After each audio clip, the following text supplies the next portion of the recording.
Sebastian Schäfer. I'm the director of the Institute for the Danube region in Central Europe, and it is my great pleasure to moderate our event, and we have a packed program for you with a very timely topic: shifting narratives of enlargement. But before I tell you more, please let me use the possibility to thank our partners for the long-standing cooperation in making this conference possible. And here, of course, I want to especially mention the University for Continuing Education in Krems, but even more importantly, our long-standing partner from the AG Donauländer, that we have been organizing this conference for more than a decade. Then let me thank you, the IDM team, for their tireless work to bring us all here together. And last but not least, our host, to whom I would hand over for some welcome remarks, Patrick Lovis, the head of the representation of the European Commission in Austria.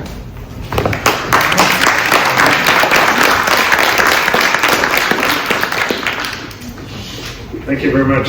Ladies and gentlemen, very warm welcome in the House of the European Union. Dear friends of the IDM, very timely, as you said, and I very much like the title, which is about narratives, because I think in this expert audience, we all know about, the rationale and, the hard facts and the geopolitical necessities of enlargement. But this is also much about narratives, and it's about emotions and sentiment. And so I'm very, very happy that we can have this discussion here tonight, House of the European Union. Very happy that we'll have a distinguished two inputs, keynotes, followed by a panel discussion. And I think that's exactly the spirit we want to have here at the House of the European Union, which is to be a place for exchange, a place of discussion, a place to generate new ideas, bring people together. So for those who are here the first time, very warm welcome. Please come back. For those who already know us, great to see you again. And so I hope this is the start of first of all, now of an interesting evening, but then of course of a continuing and intensive discussion about this topic, which is really at the very top of the Commission's agenda. So much I would like to emphasize already. You've seen it, our President, Ursula von der Leyen, has been in the region for over the past weeks. For example, also when we talk about Vienna, with the Commissioner responsible for enlargement, Mark Kos, who visits regularly, was here over the last 2 weeks already twice. So it gives you a sentiment, first of all, how much we put emphasis on the issue, and also what role Vienna plays in this. So again, as we will now hear directly afterwards from current research, and then Richard from your keynote, I would like to welcome you again and wish you a very interesting and successful evening, and great to have you. Thank you so much.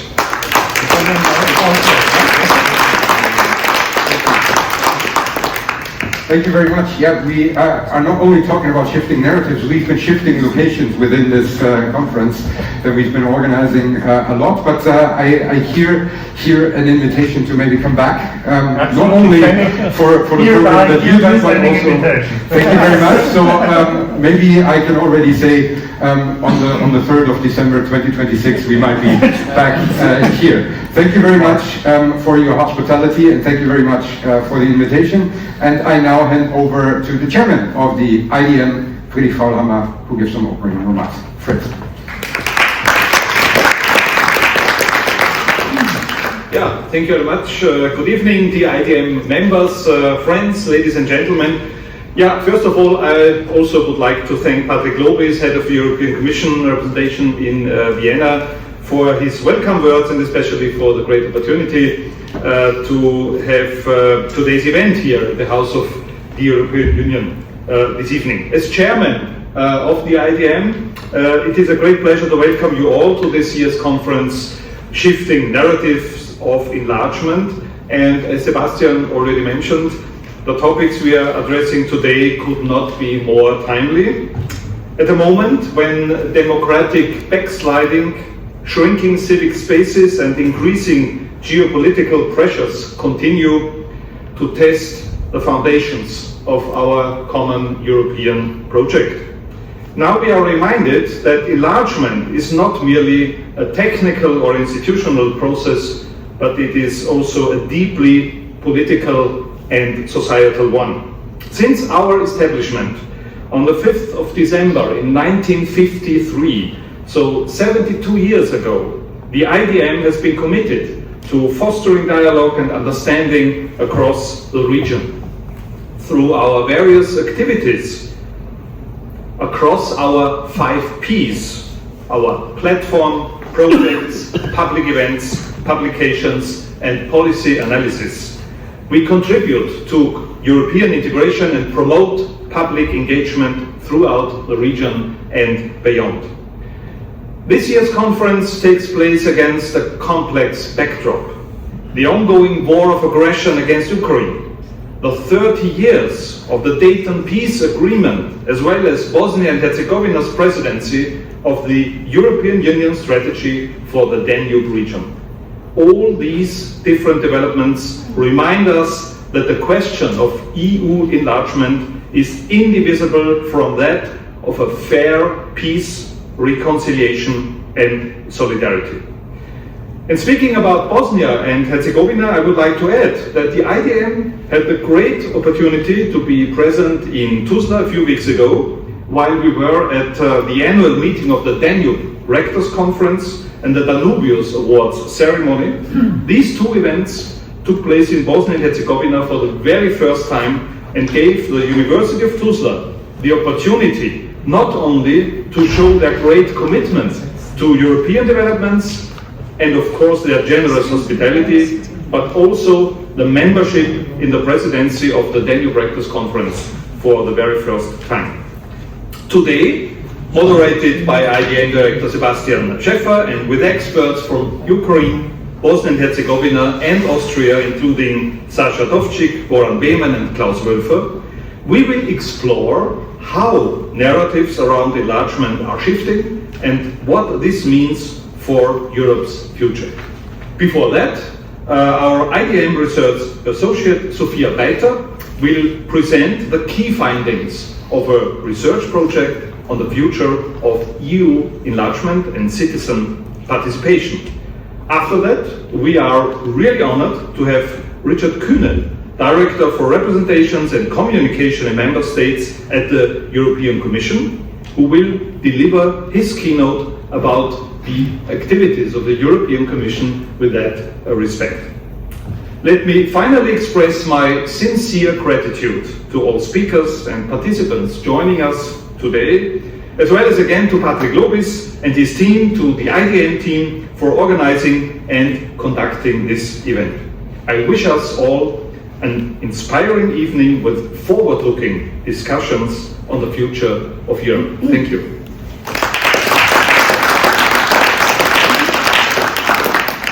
Thank you very much, Fritz, for these welcoming words. And yes, as it has been mentioned, we have a fantastic program, and we start with a research presentation that is not only asking the right question at the right time, namely how to achieve a citizen-based, enlarged and reformed EU.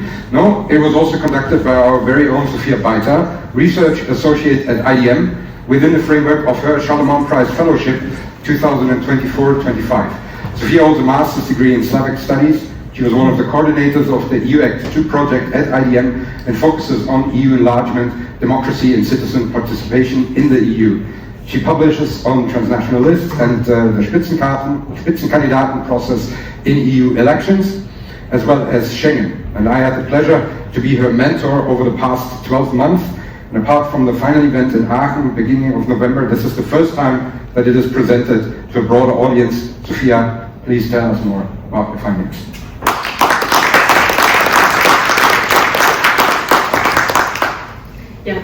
Thank you very much for the opportunity to present my research here today. As was mentioned, I will present my project that I did in the framework of a Charlemagne Prize Fellowship for the past year with IDM as my hosting institution and Sebastian Schäfer as my mentor. And I looked at EU enlargement and how to reform this process, how to rethink it and future-proof it, and how to bring citizens back into the debate. And my main research question was how to achieve a citizen-based, enlarged and reformed EU. And I will present a little bit the political context, afterwards very briefly the methodology of the project, and then some of the key results and some recommendations. So let's start with the political context, with the current state of EU enlargement. Since the full-scale invasion of Ukraine by Russia, several EU representatives have continuously framed EU enlargement as a strategic necessity, as a geopolitical imperative. And I brought two quotes with me today. So the first one by EU Commission President Ursula von der Leyen.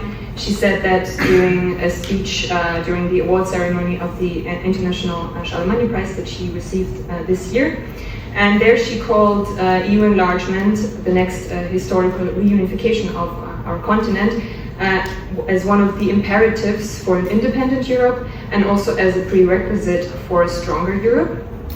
And then the next quote is by EU Enlargement Commissioner Marta Koos from a speech she held during the recent EU Enlargement Forum that took place in Brussels this November, where she also acknowledged that not only the candidate countries need to be prepared to join the European Union, or need to prepare themselves, but also the EU needs to be prepared.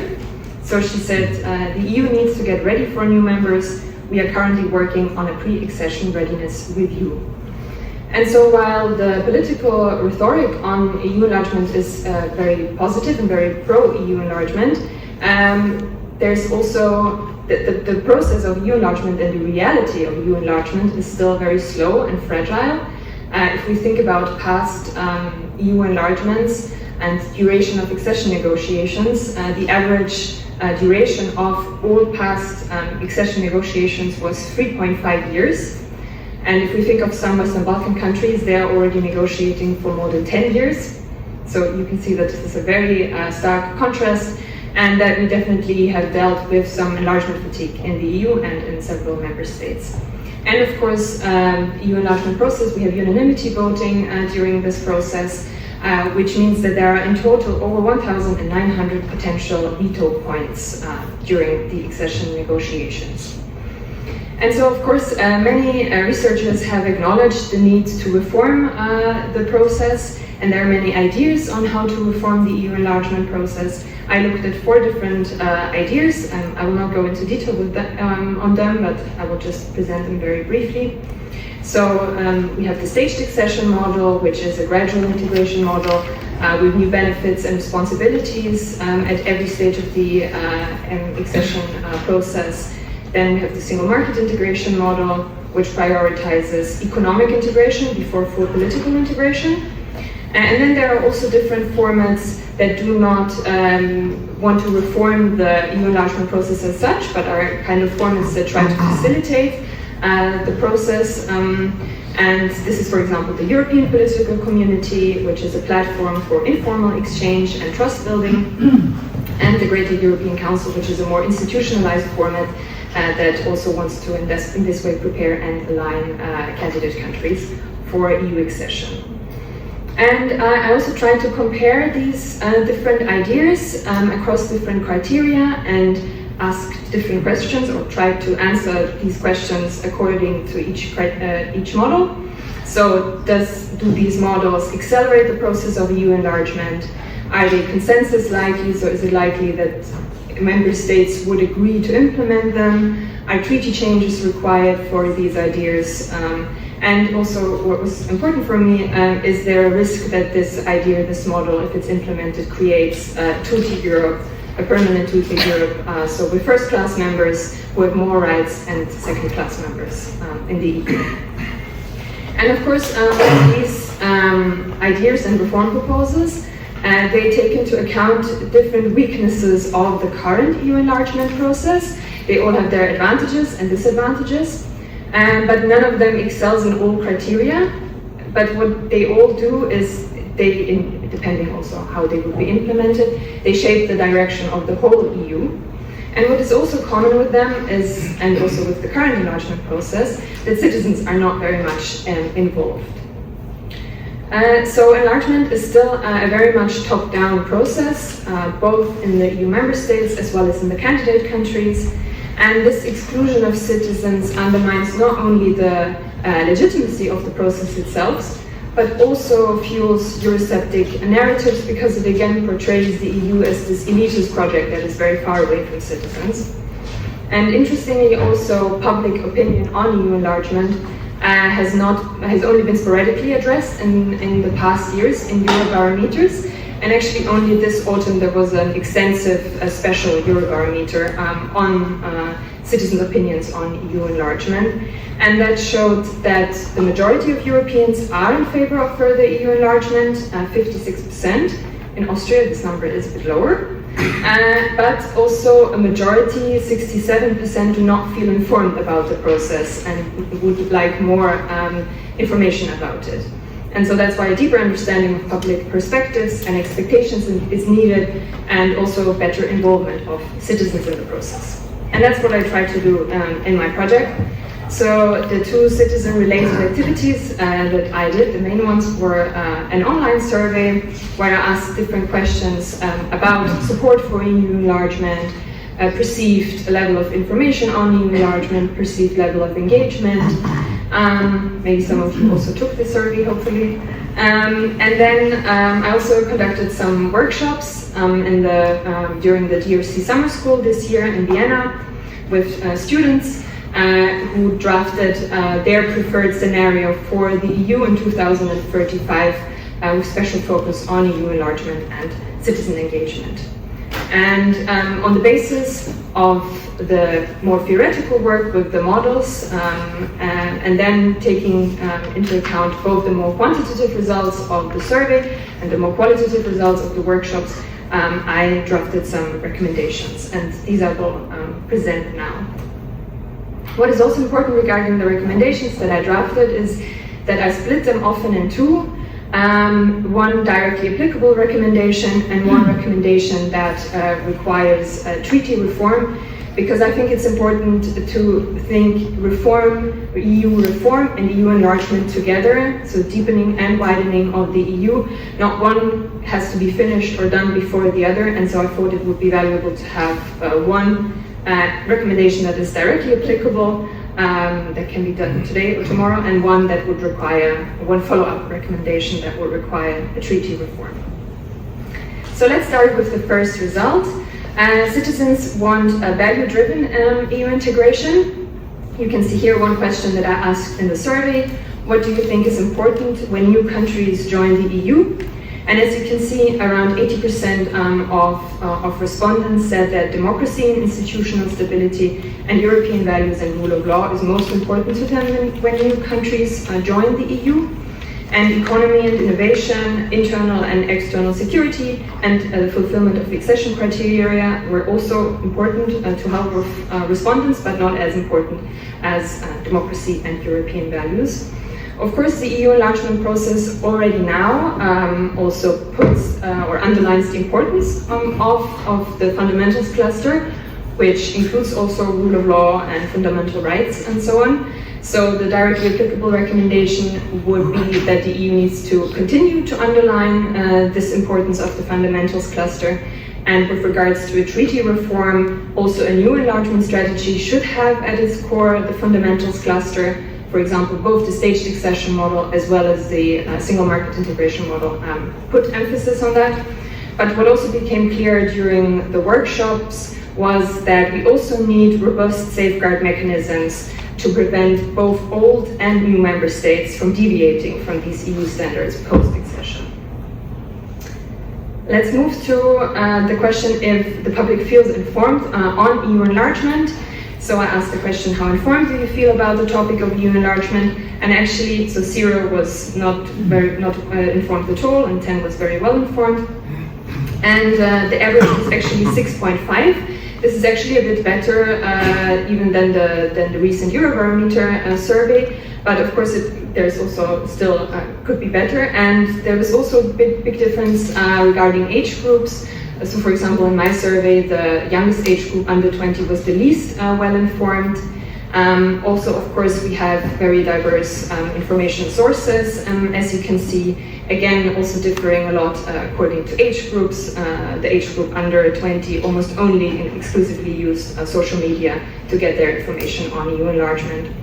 And what is maybe not surprising, but still also important, is that people who said that they feel very well informed on EU enlargement, they also were more prone to select more active ways of getting their information on EU enlargement. So for example, they chose public discussions and events, or also own research. So another recommendation, which could be probably applied to many other EU policy areas, is that the EU needs to continue to expand and diversify its communication and information strategies. And that means not only that we need more information on it, but that this information also needs to be better accessible and more visible and more tailored towards different age groups and towards different means of getting your information. Then let's move to the topic of how engaged does the public feel on the topic of EU enlargement. In the workshop, in the survey asked the question, in your opinion, do citizens have a say in EU enlargement? And what was interesting to me is that most of them chose the middle, so 5. So this could, on the one hand, it could indicate that people think that citizens have an average say in EU enlargement, but I actually rather interpreted it like that, there is actually a profound lack of knowledge of what citizen participation in the EU enlargement process could actually look like, and that's why most people chose maybe also the middle point. And I also asked how they would like to be more involved in the topic of EU enlargement. And as you can see here, over 50% said that more information and educational opportunities are necessary. This also ties again back to my previous recommendation. And here it's also interesting that even people who indicated that they feel very well informed in EU enlargement still said that it's necessary to have more information on the topic. As you can also see, 40% want a stronger role of the European Parliament in the accession negotiations as the only democratically elected EU institution. And then also around 34% want more direct exchanges with political decision makers and more participation in public surveys.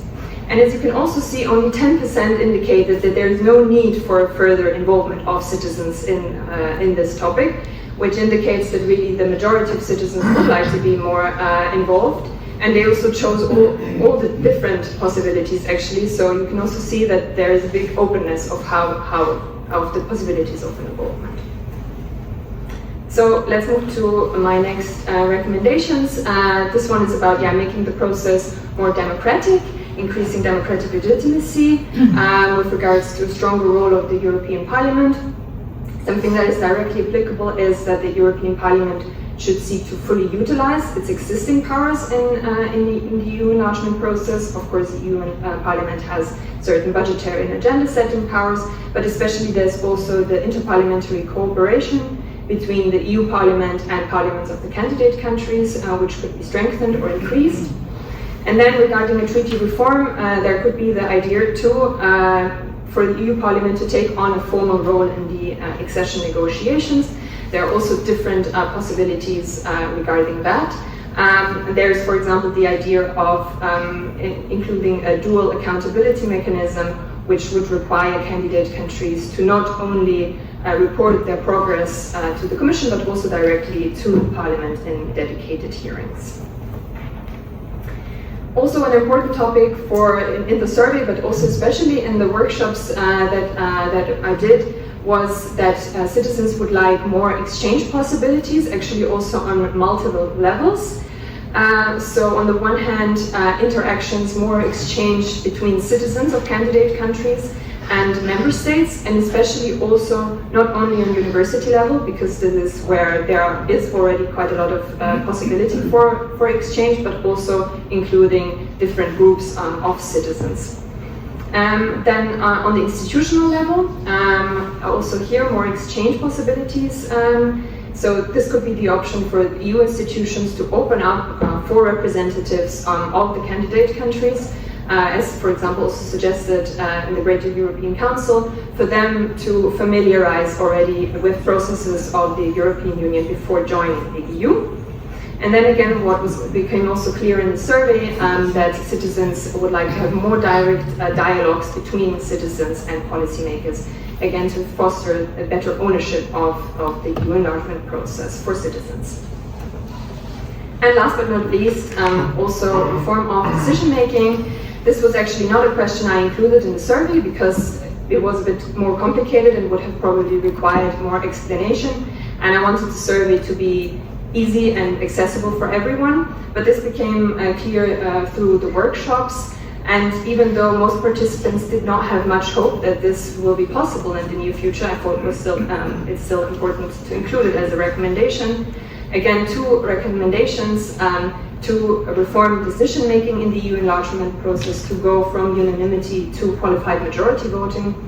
And something that will be directly applicable is to introduce qualified majority voting for the opening and closing of individual chapters, because this is not treaty mandated but just customary, so this could be done.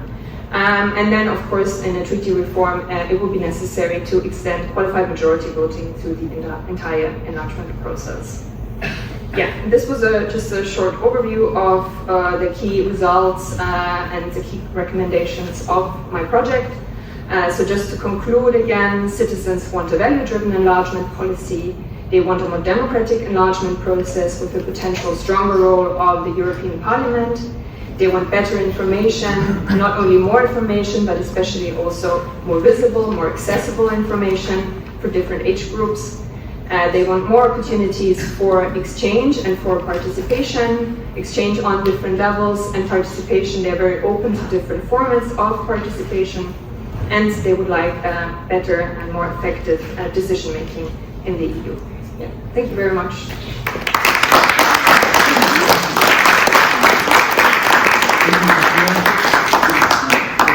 Short overview. Stay with us. Stay with us. This is really impressive, I think, to also see how much response you created with that survey. It's also impressive to see that it doesn't have to be very technical when we think about reforming something very complex like the Treaty of Lisbon. There are easy and concrete recommendations that would be directly applicable. Then a bit more challenging ones, of course, but anyway, this is now an opportunity to, on the one hand side, ask questions, but also a rare occasion where I allow comments. So even if you don't have a question, you can make a comment on what you just heard. Later on, there will not be that possibility. We have the panel discussion. So use it.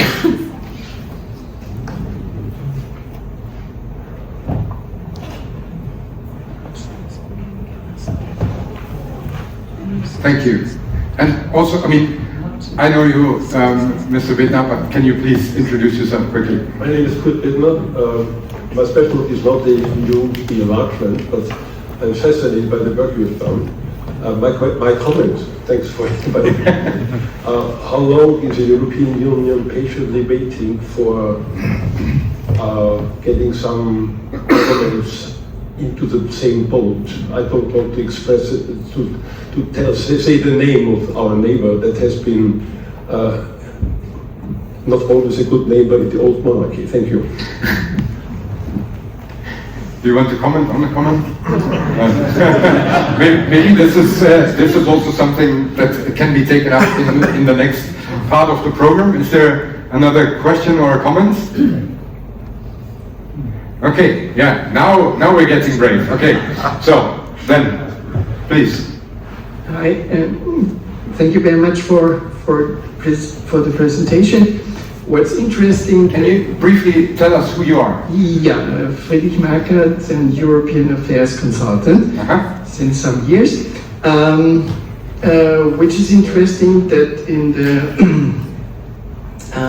survey it's reflected that the civil society in neighboring countries in Eastern Europe is quite actively searching for citizen contacts and contacts to political institutions like the youth movement in Serbia, traveling by bike to Strasbourg. I think that should be really, it's great to see that the survey has reflected this movement, but that should be really improved a lot more. Thank you. Thank you.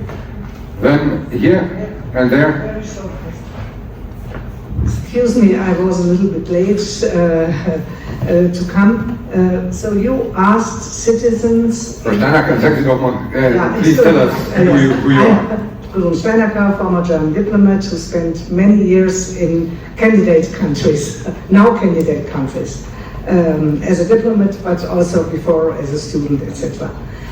So my question is, you only ask citizens in EU countries about the enlargement, or also in the candidate countries? It was also the candidate countries, but the majority of citizens were actually from Central Europe that did the survey. Central Europe means Czech, yeah, Austria, Hungary, Poland. Slovakia, Czechia. Poland also? Yeah, Poland too. I mean, it was open to all nationalities. People had to indicate their nationality. The majority was from Austria and the neighboring countries. Let's say that. Also Germany a lot, but it was also some responses from candidate countries. Okay. Under this, with this information, I think your recommendations are really very valid. That the EU has to inform the public much better about what's going on. They do not know. No? Thank you. I mean, the amount of responses gives us a certain confidence in the variety of the percentage that the answers would vary. Yeah, like the margin of error with this amount of answers was, I think, 4.7. Yeah. So quite good. Okay, and then we have one last comment here. Okay, one more comment then afterwards, but first here. Yes. No, I have the same question. Ah, okay, very good. Very good.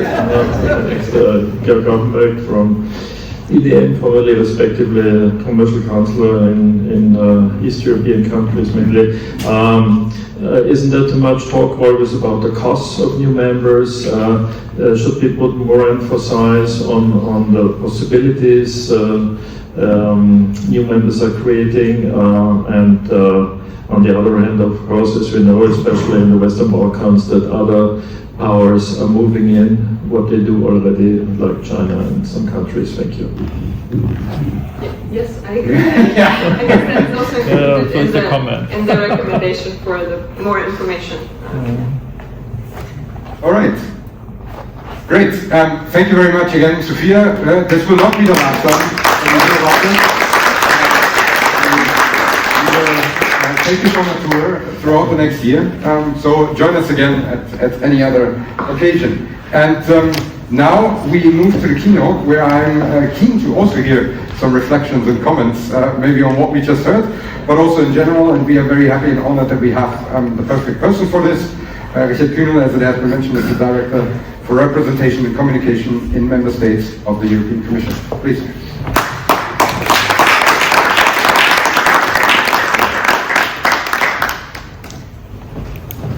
Thank you very much, Mr. Schäfer, liebe Frau Peiter.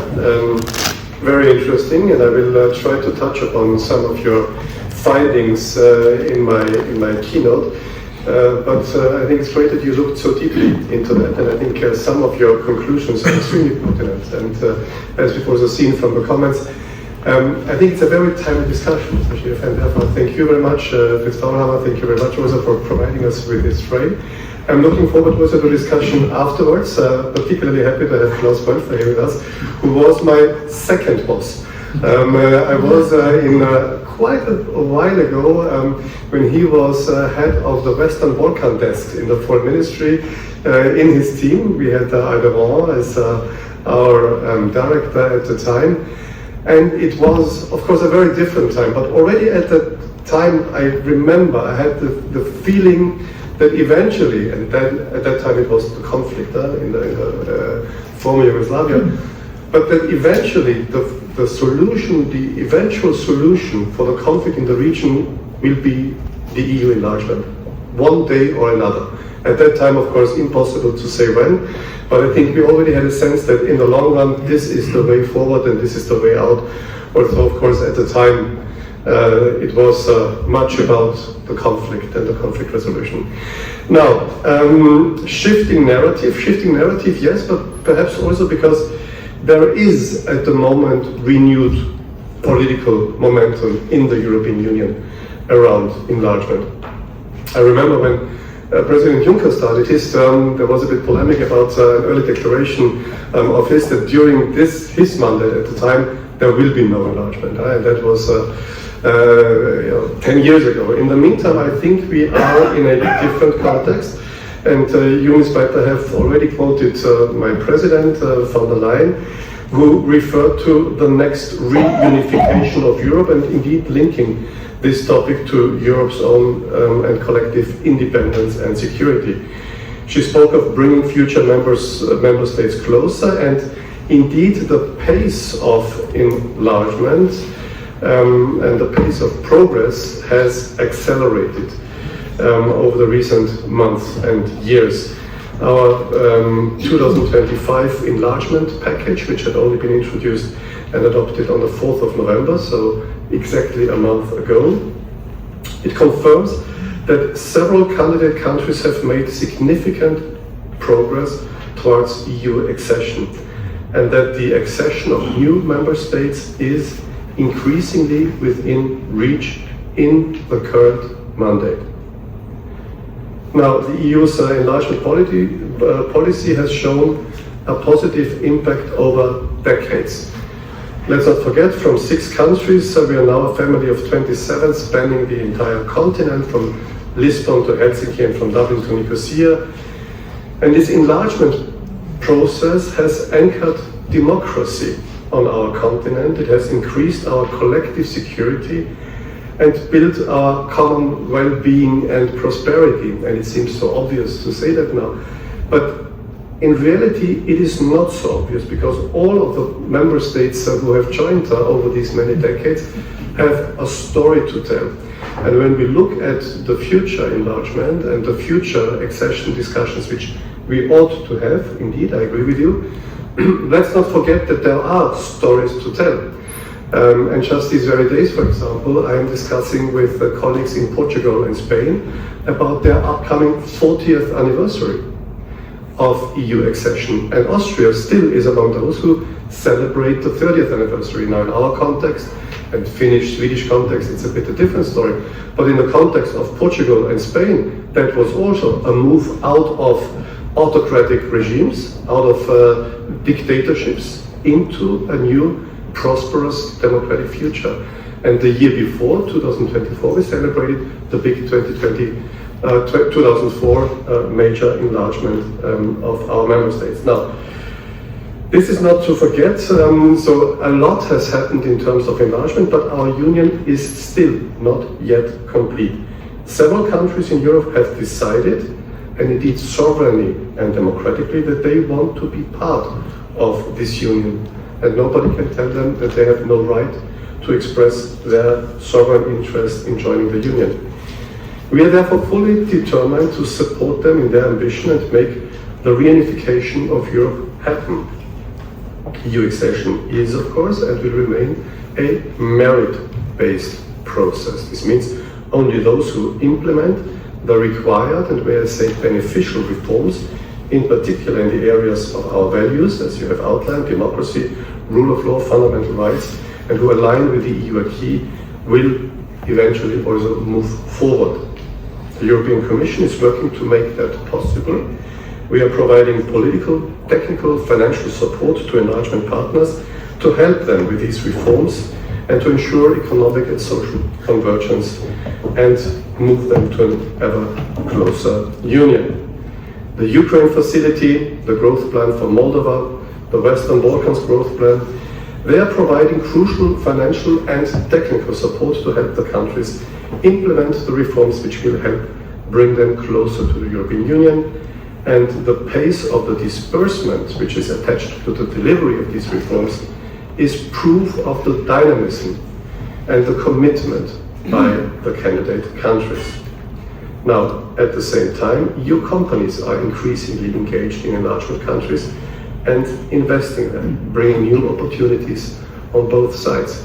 That this is also geostrategically important, I think, is also very relevant. And as the colleague who was economic counselor, I think, in the region has said before, obviously European companies are not the only ones investing. And we therefore have a geostrategic interest that European companies are successful when investing in candidate countries. And we are indeed already, we have outlined these different models, gradually integrating our partners into important policy areas. So this is happening, including into the EU single market. By doing so, we allow candidate countries to reap early benefits of European integration and seize concrete opportunities for businesses and citizens. For example, in recent months, Albania, Moldova, Montenegro, and North Macedonia have joined the single euro payments area, also called the SEPA, making bank transfers in euro across different countries much easier and simplifying life for people and businesses.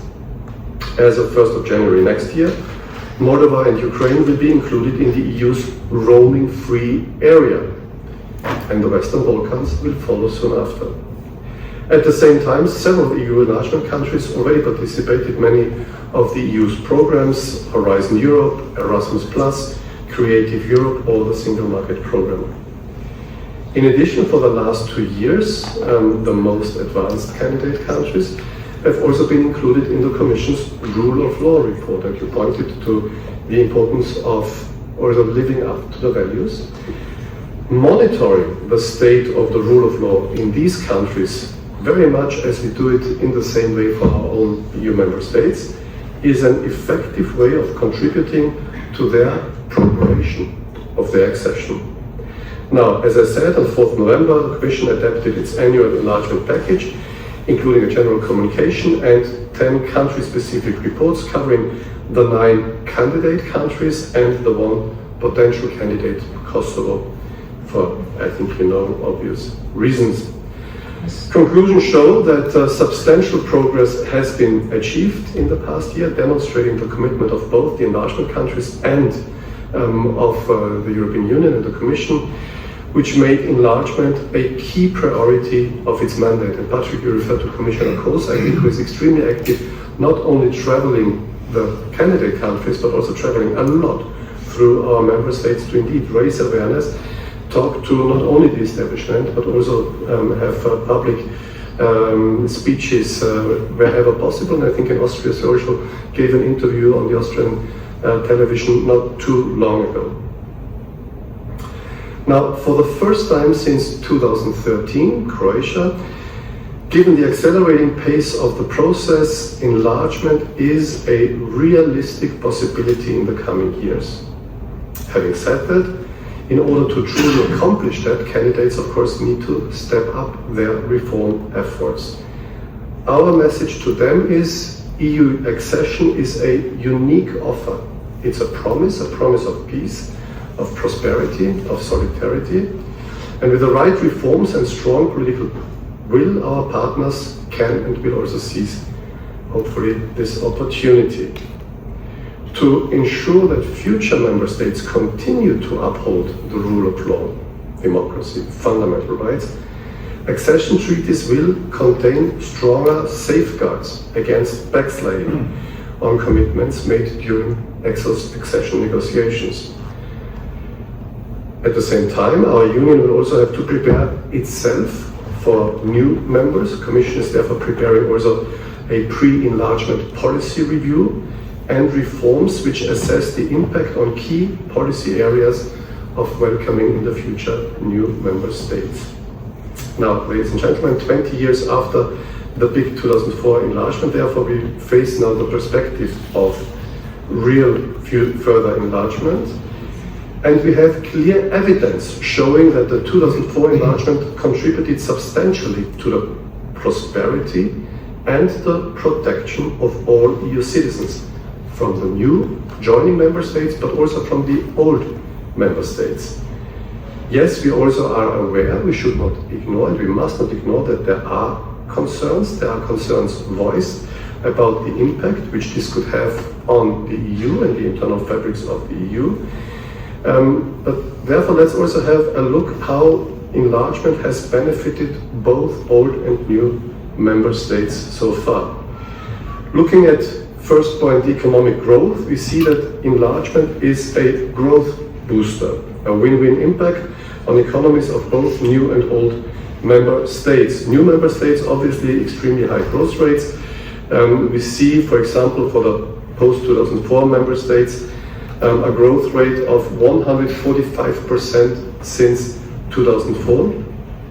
Second point, decreased unemployment. Let's take the example of Croatia, where unemployment went down from 17.3% in 2013 to 6.4% in 2023.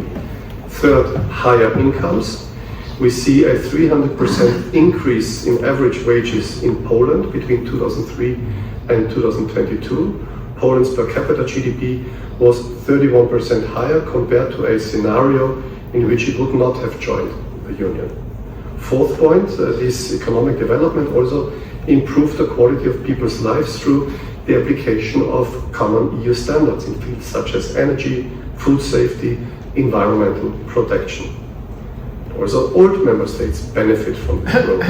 The GDP of the pre-2004 member states, for example, in this period has grown maybe not as high as for the new member states, but also by 112% in that period, and we are convinced that the enlargement process actively contributed to this. Economies of new member states have created demand for goods and services, which in turn mostly came and come from old member states. The value of exports from old member states to new member states increased by around 2.5 times after enlargement. And when I was posted after Vienna to Germany, one of my favorite examples was that, if I recollect it correctly, that of every euro which is invested in Poland, I think 40 or 50 cents are going sort of to Germany, because the investment in Poland very often employs German companies to deliver the service or make the production. Now, in general, Germany and Austria estimate that enlargement brought them 0.5% of GDP growth annually.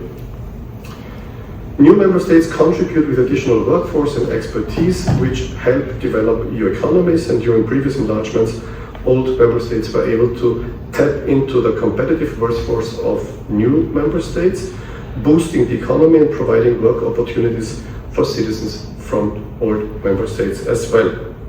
And the same opportunities will exist also for future enlargement. Ukraine, for example, has a very rich pool of talent, like in the area of digital skills, and they have the potential to help to make for the EU great strides in sectors such as energy, mobility, smart cities through digitalization. The fifth point is protection. EU enlargement protects EU citizens and strengthens the EU globally. An enlarged European Union stabilizes also the new member states and creates more security for existing member states. Such change can be locked in through the enlargement process. Sixth point, we can ensure that new member states adopt EU values such as political freedom, democracy, open societies, and this also against the background, as somebody has said before, that we are not the only ones present in those countries. There are also different, perhaps, values behind other investors from other regions and other parts of the world, and therefore enlargement helps us that these countries firmly stay committed to our common European values. Seventh point is increased cooperation means that cross-border challenges like pollution can be addressed more effectively. So linking up EU member states lowered the risks also of conflict or instability. Eighth point, the EU would become a stronger world actor. We need enlargement also for our own benefit to be stronger in the global competition, in this new multipolar world order which is emerging. The capacity of the EU to influence key issues at the global level, agenda setting regarding standards, regulations, values, is also linked to the size of our union and the importance of our single market. A larger and more important single market can help the EU project our, for example, a green agenda on global stage more effectively.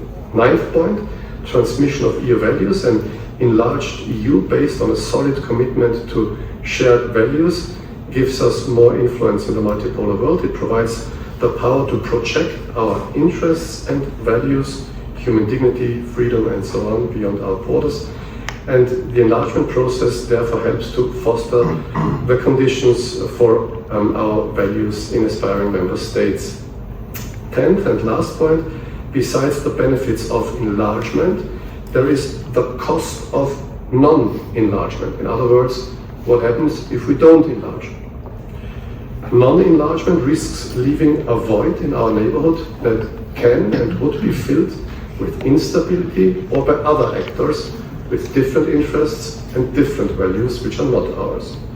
Not pursuing enlargement would therefore also be a missed opportunity to increase our relevance and impact and building a more unified Europe based on these quoted common values. Now,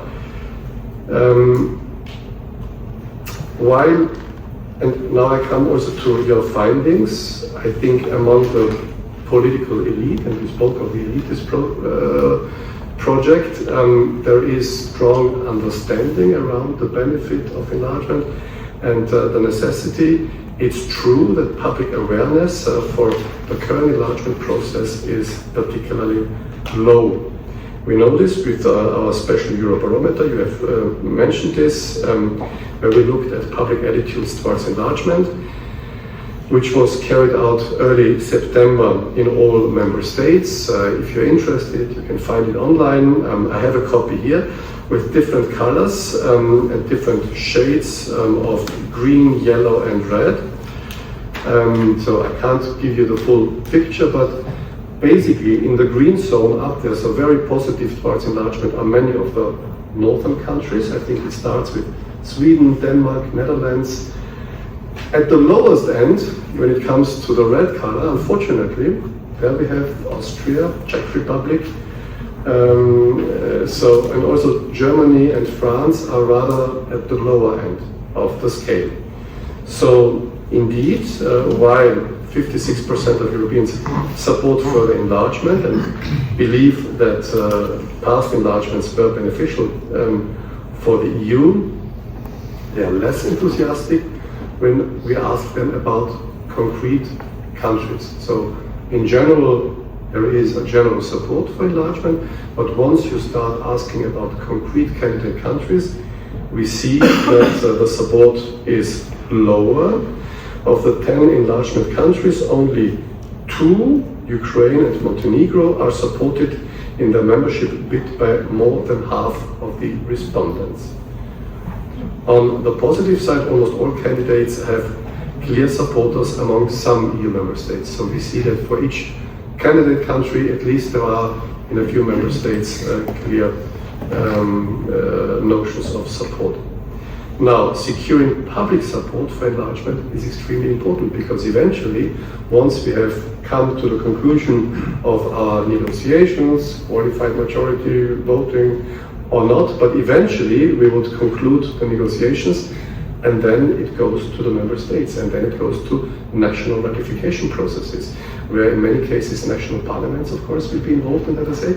In some cases, there might even be referenda on it.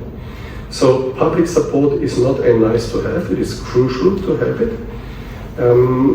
So there we need to invest into the communication. And what is interesting, and I think you also hinted at that, but for us this is a particular significant result of the Eurobarometer, that higher awareness of enlargement tends to correlate with higher levels of support. So the more people are aware of enlargement, and the more they feel they know about it, the higher the level of support. The less they know about it, the less they are aware, the less they support it. So currently a full 2/3 of respondents say, as you have also outlined and you showed in your sample, that they lack sufficient information about enlargement. And that, I think, we should see as an opportunity for increasing the levels of public support. We can target our communication in a way that responds both to people's aspirations as well as their concerns about bringing in new member states. We therefore need not only to get the message out that accession of new member states is increasingly realistic and within reach, but we also need to make our candidate countries better known to EU citizens. Our representations in our member states, for example, are working with multipliers, think tanks, entrepreneurs, young people, influencers, parliamentarians, journalists, artists, academics, to support countries in partnering with member states on communication and outreach. Now, this is still at an early phase. We are at this moment developing country communication strategies in all our member states. And we put the focus on enlargement in those member states where the support rates are the lowest. So our team in Austria, for example, is among 8, I think we have now identified representations where the enlargement issue will be a communication priority for the years to come. With this I would conclude. I want to thank you very much for giving us this opportunity to discuss today. Based on your findings, I look forward to this debate which is now following, and I wish that we have good ideas and good inspiration to find a way forward for a stronger, more independent and more enlarged union. Thank you.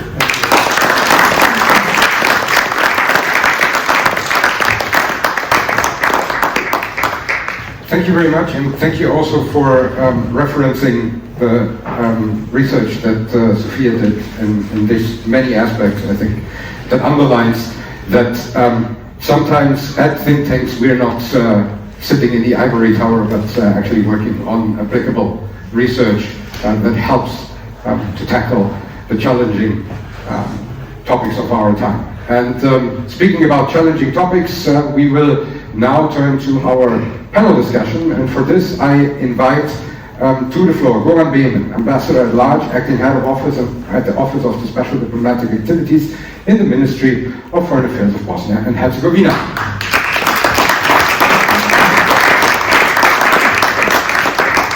Sasha Dovcik, Head of Index Institute for Documentation and Exchange in Lviv.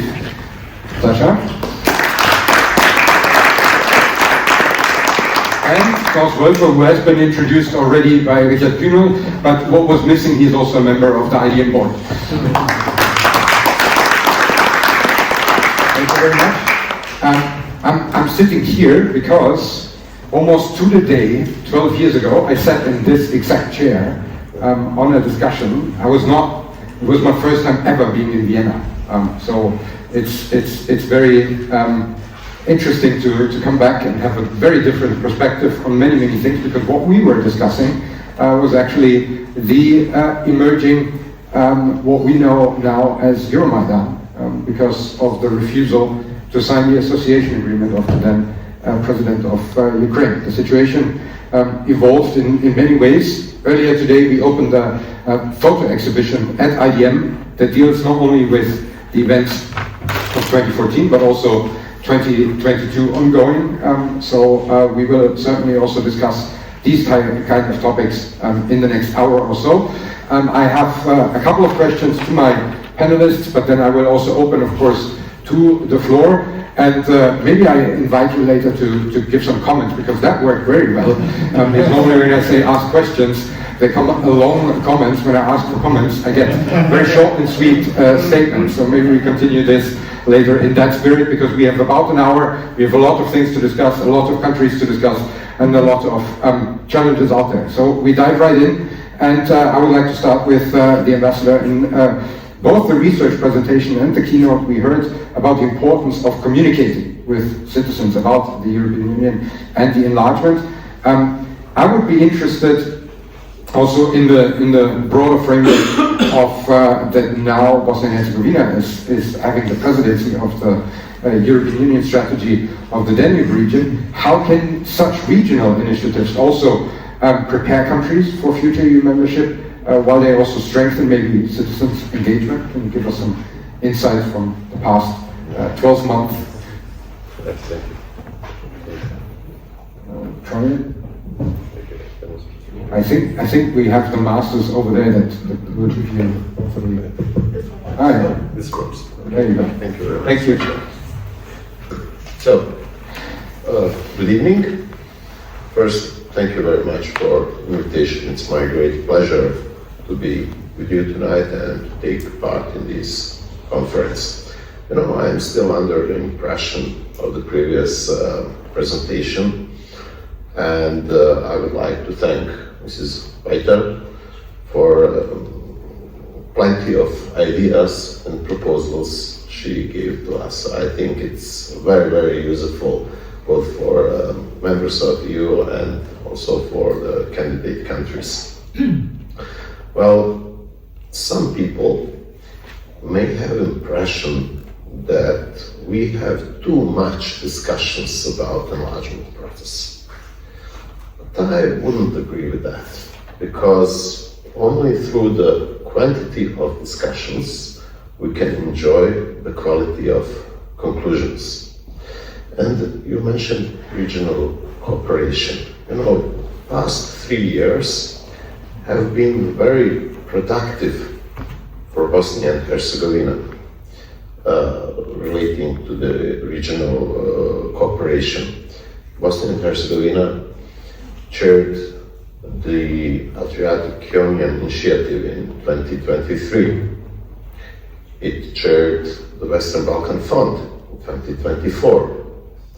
It chaired the EU strategy for the Danube region in 2025. And it's currently chairing the regional initiative for refugees, asylum and migrations. Speaking about EU SDR, you know, this strategy has 12 priority areas, from waterways, mobility, via tourism to the security. And cooperation in each of these areas helps us align our policies and adopt the best standards. Last year, Austria chaired the EU SDR and used a very good, very interesting phrase. The EU SDR is laboratory for accession. It's great, because I think that this short sentence captures two important ideas. First, that EU and non-EU countries work together on equal basis to address shared challenges in the Danube region. Second, that potential EU members can already start applying EU standards, aligned policies with which will help them to prepare for the accession. Bosnia and Herzegovina, during its presidency of the EU SDR, set the acceleration of the EU enlargement as a key political priority. And cooperation with other macro-regional strategies, for example with the Adriatic-Ionian strategy, brings more participants and strengthens the support for the enlargement process. So this kind of the synergy that we have between the EU strategies and regional initiatives gives us a completely new quality in preparing for EU accession, and I think that's the most important, heritage after our presidency of the EU SDR. Thank you. Thank you very much. Thank you, Sasha. I would like to turn to you. We've also heard, of course, that there is a new momentum for enlargement, but this new momentum comes at a certain price, because I believe that if there would not have been a full-scale invasion of your country by Russia, we would not talk about the candidate countries, Moldova and Ukraine. The situation is how it is, and I think there have been some impressive improvements and also steps been taken on the way to EU accession. But I would be interested also how the Ukrainian civil society and also maybe veterans shape the public discourse on reconstruction, on democratic governance and EU integration, since you are also running a veterans program at Index.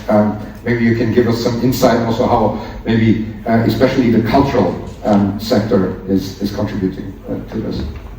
With pleasure, and thank you for the question, but I would like to start with the issue of security.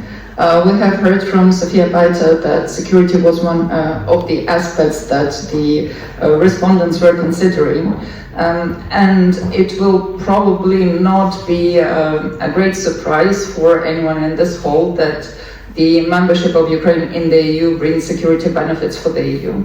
Because we are currently successfully resisting what was previously dubbed as the second army in the world, but we have been fighting against it for 12 years already, if I'm not mistaken. So the second army in the world is the Ukrainian army, and we have it on the European continent, and we have the knowledge, and we have the skills, and we have the instruments. That will be much needed, I believe, in the EU, because, as you know, or maybe not, Russia does not consider itself fighting with Ukraine. It considers itself at war with the West. And the West, ladies and gentlemen, is you. So Russia is at war with you, but those who are fighting for you is Ukrainians. And since 2013, 2014, we have been thinking and dreaming this European dream of becoming a member state of the European Union. Sebastian has mentioned that we went out and voted with our voices for joining the EU during the Revolution of Dignity in 2013-14. And since then, it has been the goal and it has been the defining factor of the movement in our country. After the full-scale invasion, obviously there has been a great surge of enthusiasm for the European Union, because it has become even clearer for all the members of Ukrainian civil society that the close alliance with the EU brings us further from the neighbor that seeks our erasure. At Index, we are currently doing the work of documenting Ukrainian experiences of the war. And we are doing it through multiple strands of activity. We are not just documenting war crimes. This is what people think about when they hear about documentation. It's not only war crimes, it's again documentation of day-to-day practices of survival when your country is at war with a state which seeks its erasure. We are working with the members of our community who have joined the armed forces since the full-scale invasion.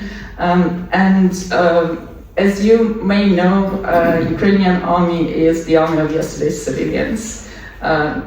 Since February 2022, it rose the number of people in the armed forces rose exponentially. And these are people who never imagined themselves being part of the army.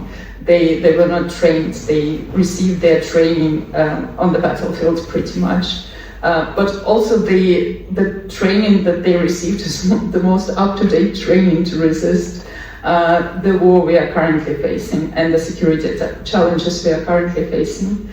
So at Index we are working with veterans, with those people who have been demobilized from the armed forces, mostly because of injuries. Our particular target group are those veterans who have background in arts and culture and in the humanities, because this is our area of expertise. We are giving them an opportunity to reflect on their experiences in the armed forces of Ukraine and to capture, like on paper or on film, those lessons that they've drawn from the battlefield. And we believe that these lessons will be of vital need, not only for Ukrainians. I'll maybe quote one of our veteran program participants. His name is Yevhen Shibalov. He is a native of the Donetsk region. This is the region that faced Russian invasion in 2014. Yevhen was forced to flee from his hometown of Donetsk, and then he joined international peacemaking organizations. And for a number of years, he was one of those trying to help local civilian population to flee, trying to arrange humanitarian corridors and so on and so forth. He's a journalist by training. In 2022, this person who was in the business of peacemaking joined the army and defended first the Kiev region successfully because the Russians were ousted away from the capital. Then his battalion traveled east, and in the battles in the Donetsk region, Johan was captured as a prisoner of war. He spent 6 months in captivity. Russian captivity these days means torture, means humiliation, means violation of all the Geneva Conventions. He was released after 6 months, went back to serve, but then was demobilized. And when he became part of our civilian population, I asked him to write about the topic of the latest issue of the journal that I was editing at the time, called London Ukrainian Review. The issue was dedicated to justice. And for many of those who were working on this issue with me, the topic of justice from the point of view of a prisoner of war would probably involve him reflecting on those very experiences of being deprived of justice in Russian captivity. But what he focused instead was the Revolution of Dignity, or the Euromaidan, the revolution which took place in Ukraine in 2013-14. Because for him, this was the crystallizing moment of his life when he realized what justice meant for him. According to Johan, justice is pretty much like air. It's very hard to describe when you're breathing, but once you're deprived of it, you start fighting for your life with everything you've got. And this is when you feel that the lack of justice, and you realize that you will do everything in your humanly powers to fight for it and to gain it. So, like, this vision of Johan that unites justice and European dream of Ukraine is for me the driving force, and I think it's the driving force for our civil society today. Thank you very much. Klaus, as someone who has been present in pre and then conflict and also post-conflict societies, and given the limited success of the European Union and its member states to integrate post-conflict societies so far, what would you say are mistakes that we should avoid when we want to support democratic development and EU integration? You're looking at the Balkans? Or? Yeah. We have been limited successfully in integrating the post-conflict society and countries of the Western Balkans, but also, I mean, when we look then, of course, what would be lessons to avoid when we are taking over the task of integrating other, hopefully in the future, post-conflict societies like Ukraine? Yeah, well, I wouldn't be too pessimistic. After all, there is peace in the Western Balkans. It's been going on for a long time. Some of the successor states of Yugoslavia have become members of the European Union. There's an integration process at various levels going on. So, of course, it's always a battle of narratives. How full is the glass? What do we really want? I think Richard Kühnel, he mentioned the beginnings of the enlargement process. It was the battle of narratives for Britain. I'm old enough to remember it was scandalous for many Brits, the idea of not being able to buy the New Zealand lamb anymore and to have the metric system to shed the shillings and pence. And it was a cultural battle also, which in a way returned around Brexit and led to Brexit. None of the things they had to do though. Pardon me? None of the things that you mentioned they really had to do. They didn't have to get rid of. Well, you know, the customs regime with New Zealand had to be changed in favor of the French, to import the French butter, which was, and so there is these things. They are emotional, they are very often cultural, but they are very important. And the same is true also now in the Western Balkans, in the Balkans. there is a desire for Europe, but there is also a high degree of sobriety, how do you say, disillusionment. Richard Kühnel, he mentioned the fact that Ukraine is now very soon the roaming fees for telephones will be scrapped. Now the Balkans, they've been knocking on the doors for that for ages. I mean, many years, and it has still not been achieved. And there will be it will be done after Ukraine, which is slightly bigger than the entire Western Balkans, has been integrated into this very tangible benefit. We're talking about the citizens' participation. This is how you win citizens. It was the campaign when there was the COVID. There was another battle of minds and of allegiances. Edi Rama of Albania, he always says, "Yeah, we like you. We want to join you." But it was the Turks and the Chinese, I think the Turks, who brought us the vaccinations, the first vaccinations, and not the European Union. So these are, this is the fact. But they're moving on. As for the Western Balkans, I think there is a very good chance now for Montenegro and Albania, hopefully, to join, which would be a very important signal. I have no illusions that it is more complicated than that. Other countries, like Serbia, but others too, are very cautious about EU enlargement. They have seen Croatia, Bulgaria losing a high proportion of the population emigrating. The Albanians, I'm afraid, they have not really realized what it will mean for them once they join the European Union. So I think a lot is in the making. It is very positive that the Ukrainian perspective now has triggered new impetus for the Western Balkans.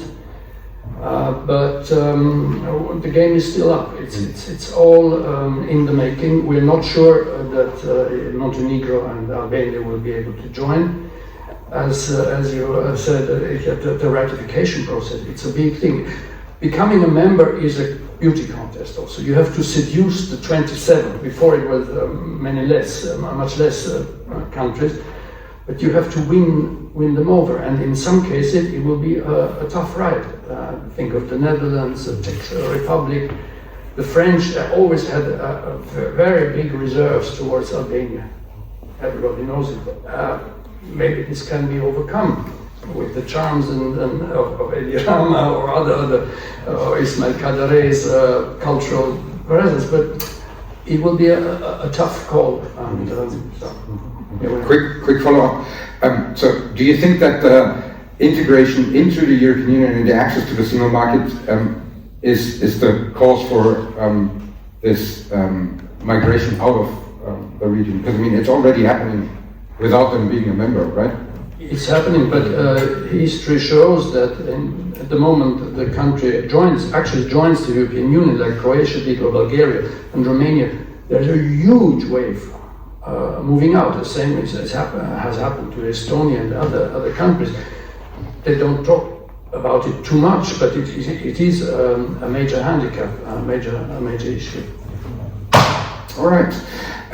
Thank you. I would go back to Ambassador Behmen. When we talk about, we see now this it's an expert level discussion, and we feel a certain gap, and it has been mentioned also by Sophia that there is, of course, still a perception of this elitist-driven process when it comes to European integration and everything that is related actually to the European Union.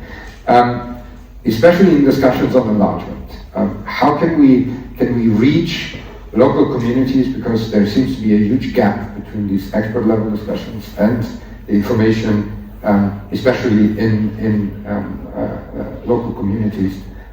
Do you see possibilities to change that, and also maybe from your experience now?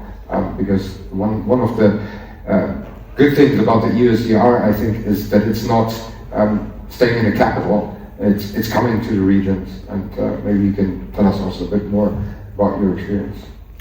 You see, Sebastian, the gap you mentioned is real, because in many local communities, it's very difficult for the people to understand some technical terms or procedures.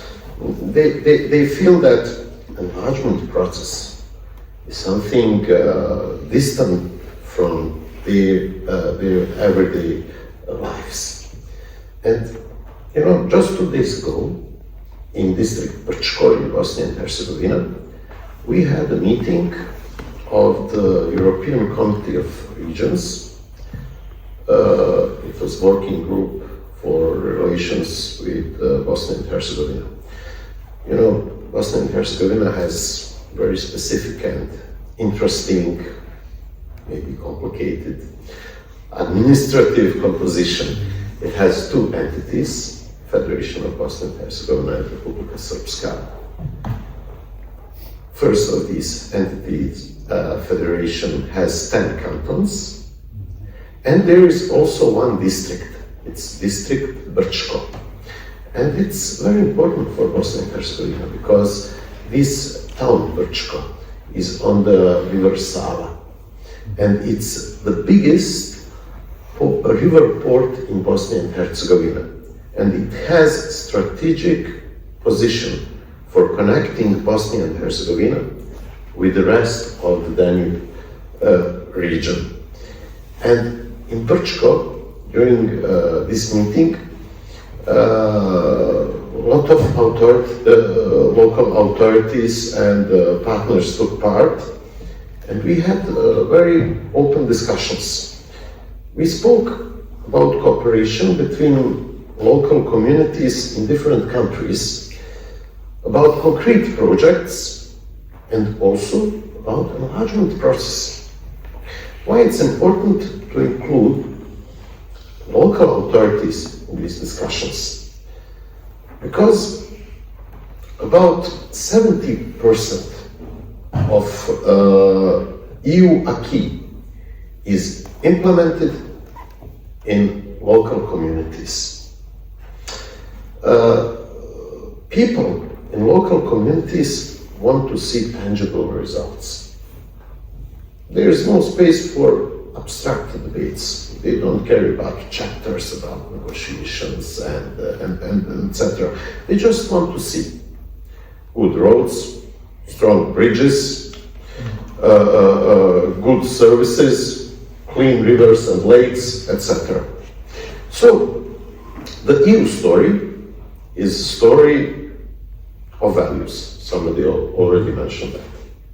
So there are values: freedom, democracy, solidarity. We often used to forget solidarity, but we have to mention it, especially now. And these values become visible through the standards. And standards are something that people can actually see and feel in their daily lives. So local communities and also regions, not just municipalities and towns, but also regions, can cooperate through cross-border programs and in many other ways. So this is where the results are most visible.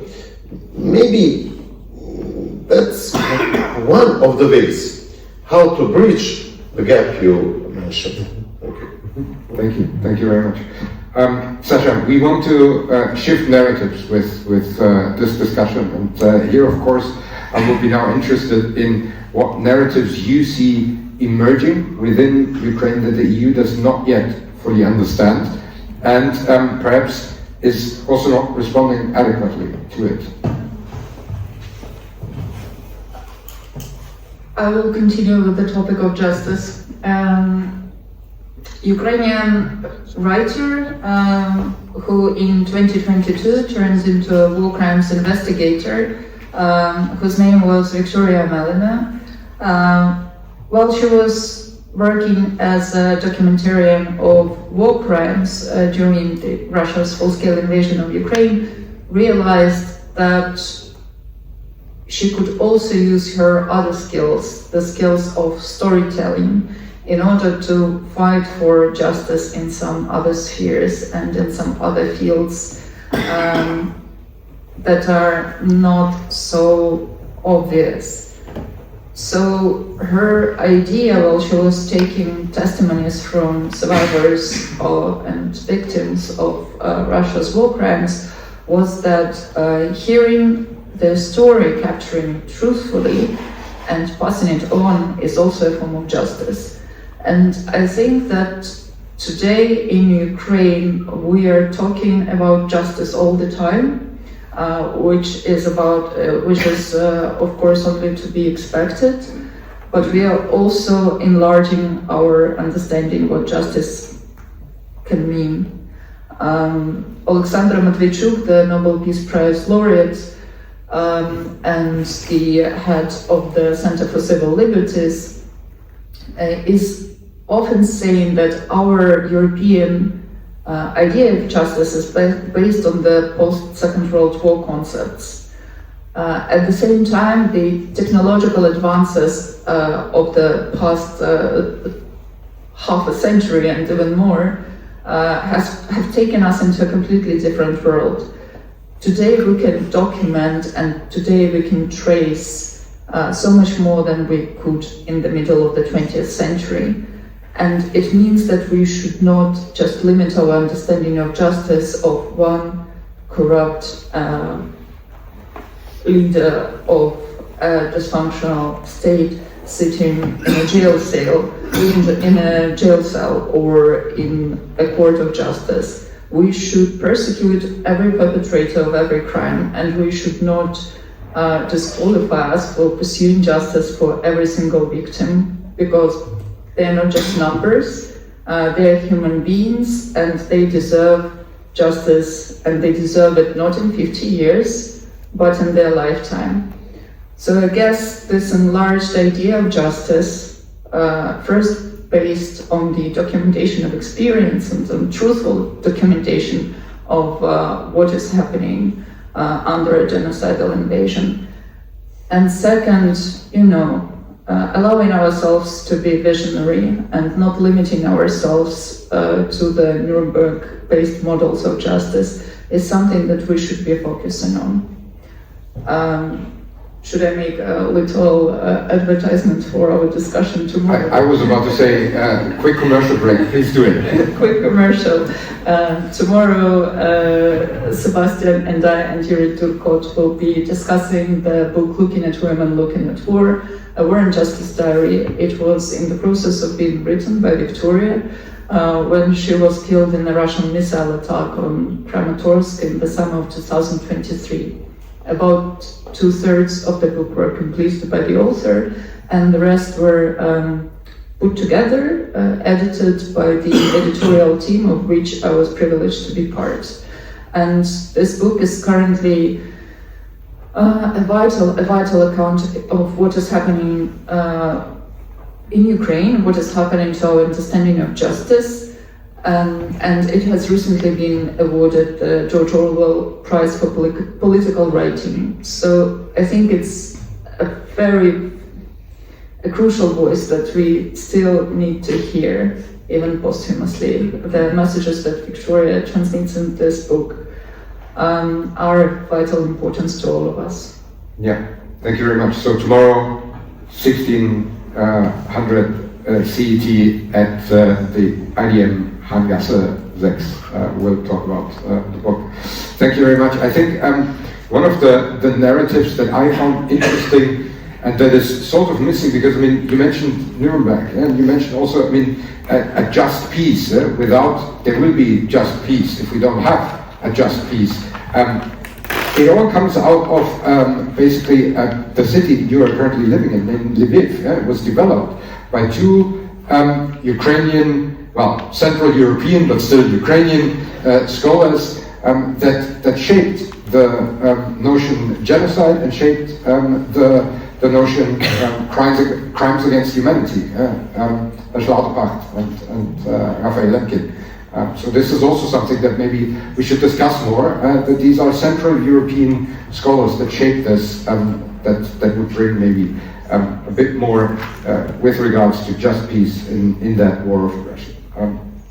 Now bringing it back to narratives of EU enlargement, one narrative that was, when I was at university and learned about EU enlargement, was always that we need to do deepening and widening. And then at a certain point we have decoupled that for whatever reason. And from your diplomatic perspective and experience, how can the EU better balance deepening and widening, so advancing institutional reforms while making enlargement credible and realistic for candidate countries? Or is it not necessary that we actually bring this back together and will be able to do it without it? Well, I think the EU is deepening in many ways. There are concentric circles, there is the géométrie variable, you have Schengen, you have the Euro system. So there is processes going on which are suitable to the challenges. Widening, that's enlargement. With all the question marks that are there is not a great enthusiasm about enlargement. We've heard the figures, the thing, but more importantly, frankly speaking, when you talk to foreign affairs pundits in Western Europe, many will say the enlargement of 2004 was a mistake. We shouldn't have done that, never done that. There is the memory, it was a political move bringing in Eastern Europe, but it was also, the result of this was also creating a group of countries that looked to Washington in the first place. When the war, when the Americans started the war in Iraq, these countries aligned with the US, they were called New Europe, or New Europe. And the French foreign minister, or the Prime Minister Villepin, he gave his famous speech talking about the old Europe, which is looking after for peace and will not be willing to enter a war which has not the right foundations. So this is an aspect, I think, which is there and which we must not overlook, and is very much in the minds of people. Okay, who is calling the Big Bang enlargement a mistake? Because I mean, we just heard that economically this was a huge success when it comes to the region. We've all benefited from it. So what would be a reason? Because normally when you talk about the mistakes, it's too expensive, etc. But this was not the case. No, so what is the reason? I think that the reason is what I said: sort of creating two Europes. One that is looking to Washington, and one is in the inner circle. That was in the aftermath of the Iraq War, but it is still being felt. If we look now at Washington, we don't see much, whether coming from old or new Europe. No, now there is a growing realization that we are left alone, and we should have gone on stand on our feet long ago. But now it's a crisis situation. Some recommend to sort of cool it and try to calmly get organized in the meantime, but we're in the middle of a major issue. Yeah, I guess, I mean, alone we would not be able to sort of replace the challenges that are happening there. So this would be maybe when the Iraq War and the politics of Washington then divided the continent in old and new, maybe the politics of Trump will bring all the new together. Yeah, but let's face it, what is the big discussions? And every day we encounter it. It is, where are you buying your armaments? Is it Europe or is it the United States? How can you dream of being self-sufficient and independent if you completely dependent on the guidance system of your American aircraft? Impossible. this will also impact on your negotiating positions on anything, on the price of natural gas.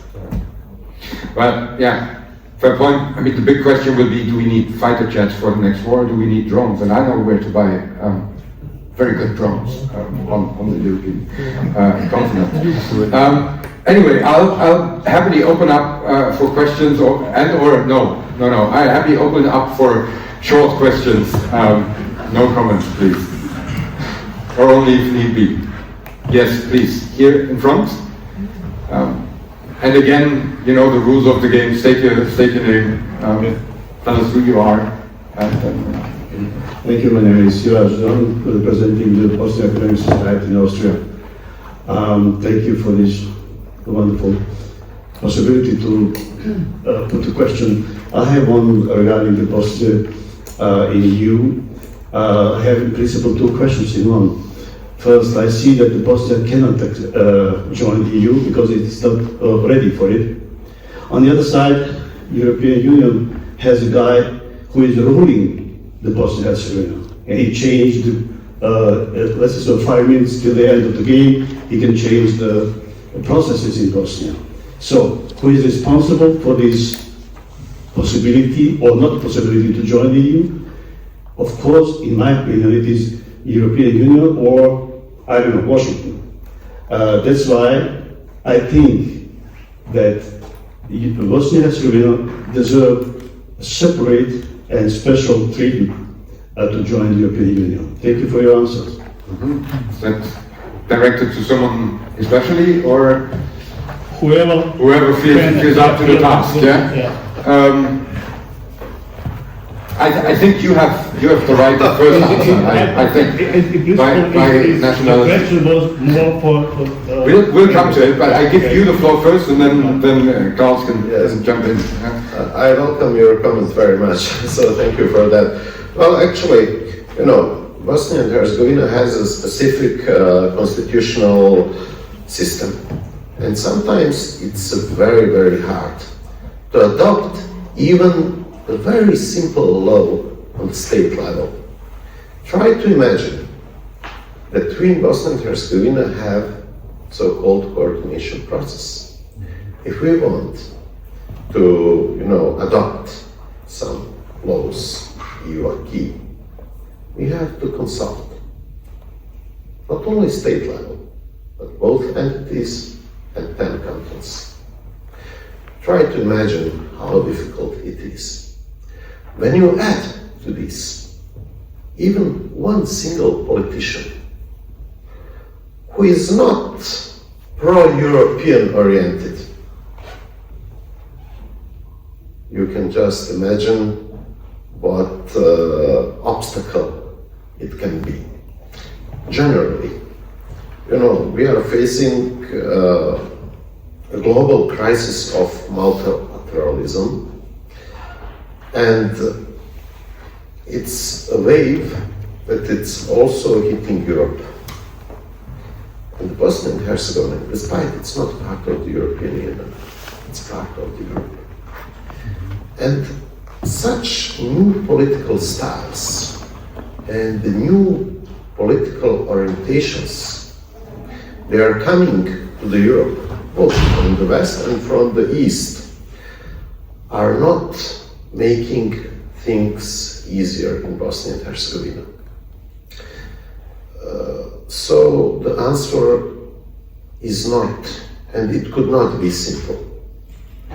But I think that Bosnia and Herzegovina, as well as the Western Balkan, deserve more attention from the European Union, from the old Europe you mentioned, because we are always speaking about the values that we are gathering around the values of freedom, democracy, human rights, etc., etc. And Sasha can feel what I'm speaking about.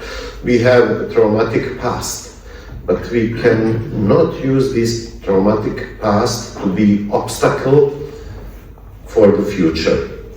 And only together we in Bosnia and Herzegovina, and you from EU member states, and our colleagues from EU administration in Brussels, together can find some best solution. But I always have to repeat, it's not easy, but it does not have alternative.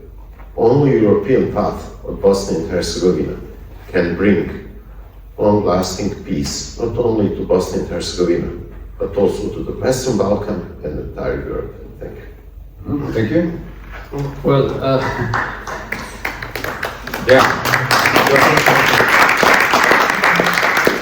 how to go about it practically?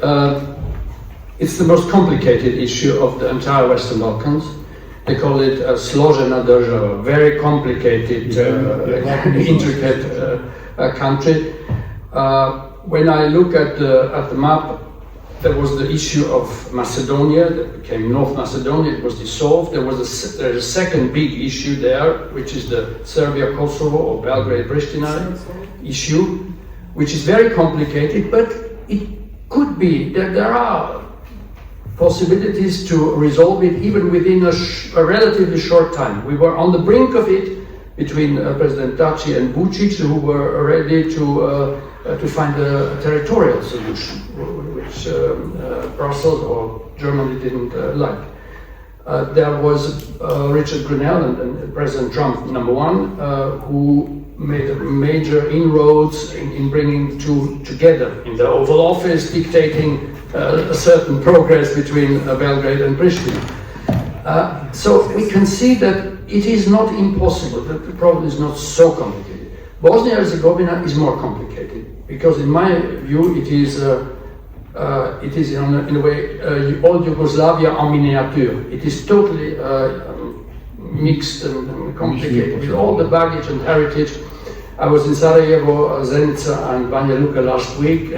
There was a national holiday of Bosnia and Herzegovina. I talked to a leading Serbian who lives in Sarajevo. He said it was our idea to have this Bosnia and Herzegovina created in 1943, or have it reaffirmed. Now it is the Bosniaks and the Croats who principally celebrate it. But you can sense, after all, that it is a unit that somehow belongs together. The solution, I believe, and it has been said before, is within the European Union as a whole. And 2 days ago there was a discussion on 30 years of Dayton in the Foreign Ministry. And our forefather, Erhard Busek, he was quoted as saying, what we need is the Big Bang to make the sound of Europe heard everywhere. With other words, to bring him all in at the moment, find a solution to do it. Now, maybe this is daydreaming, but it was Erhard Busek who expressed it, and I can reveal, and others have seen it, how our foreign minister, she said, yeah, that is, probably this is the solution. And maybe history is in the making. As we speak here, a few hundred meters from here, is the meeting of the foreign ministers of the Western Balkan countries with the group called Friends of the Western Balkan countries. Foreign ministers of Austria, Italy, Greece, a number of Croatia, Slovenia, I think, are there. Again, making strides, trying to move on. But yeah, the final thing is bring them all in. And incidentally, in I think 1911, 1912, there was a guy called Leo Trotsky who lived in Vienna and he was a stringer for news media in the Balkans. And he went there and he wrote a report that it's very, very, very complicated with all these religions and the Turks and the English mixing and the English sabotaging Macedonia. He said, very interesting. I said, the only solution really is to have something like the United States of America or Switzerland erected there in the area which unites everybody, and it will bring wealth and richness and peace to everybody. This is Leo Trotsky in 1912. I didn't know that we need to rewrite European integration history. Leo Trotsky is the first visionary of European integration. Please. Thanks a lot. My name is Günther Felling and I chair the Austrian Committee for NATO Enlargement of Austria, Bosnia, Kosovo and Ukraine. My question is the connection between NATO enlargement and EU enlargement. And I tend to think that we first should take in the NATO countries into the European Union because there the security situation is solved. And I would like to know if we can really take into the European Union countries which really don't want to be in NATO, because then ultimately that's the sign that they really don't want to be part of our value community. So Serbia, for example, obviously doesn't aspire, cannot be in the European Union. Same to many extents is true for Georgia. So the reality is we have only 7 countries which really want to be in NATO. 2 of them, like for example Bosnia and Kosovo, are already basically NATO secured. And Ukraine definitely wants to be in NATO, can also join the European Union in a simultaneous project. So ultimately, my clear point, when Serbia doesn't want to be in NATO, it can also not join the European Union. Was there a question in it, or was that a comment? Come on, ask it. I mean, I know there can't be an IDM conference without a NATO-related question. That would be impossible, but give me a question, not a statement. Good, I reformulate the question. Bosnia, will you join NATO? Okay.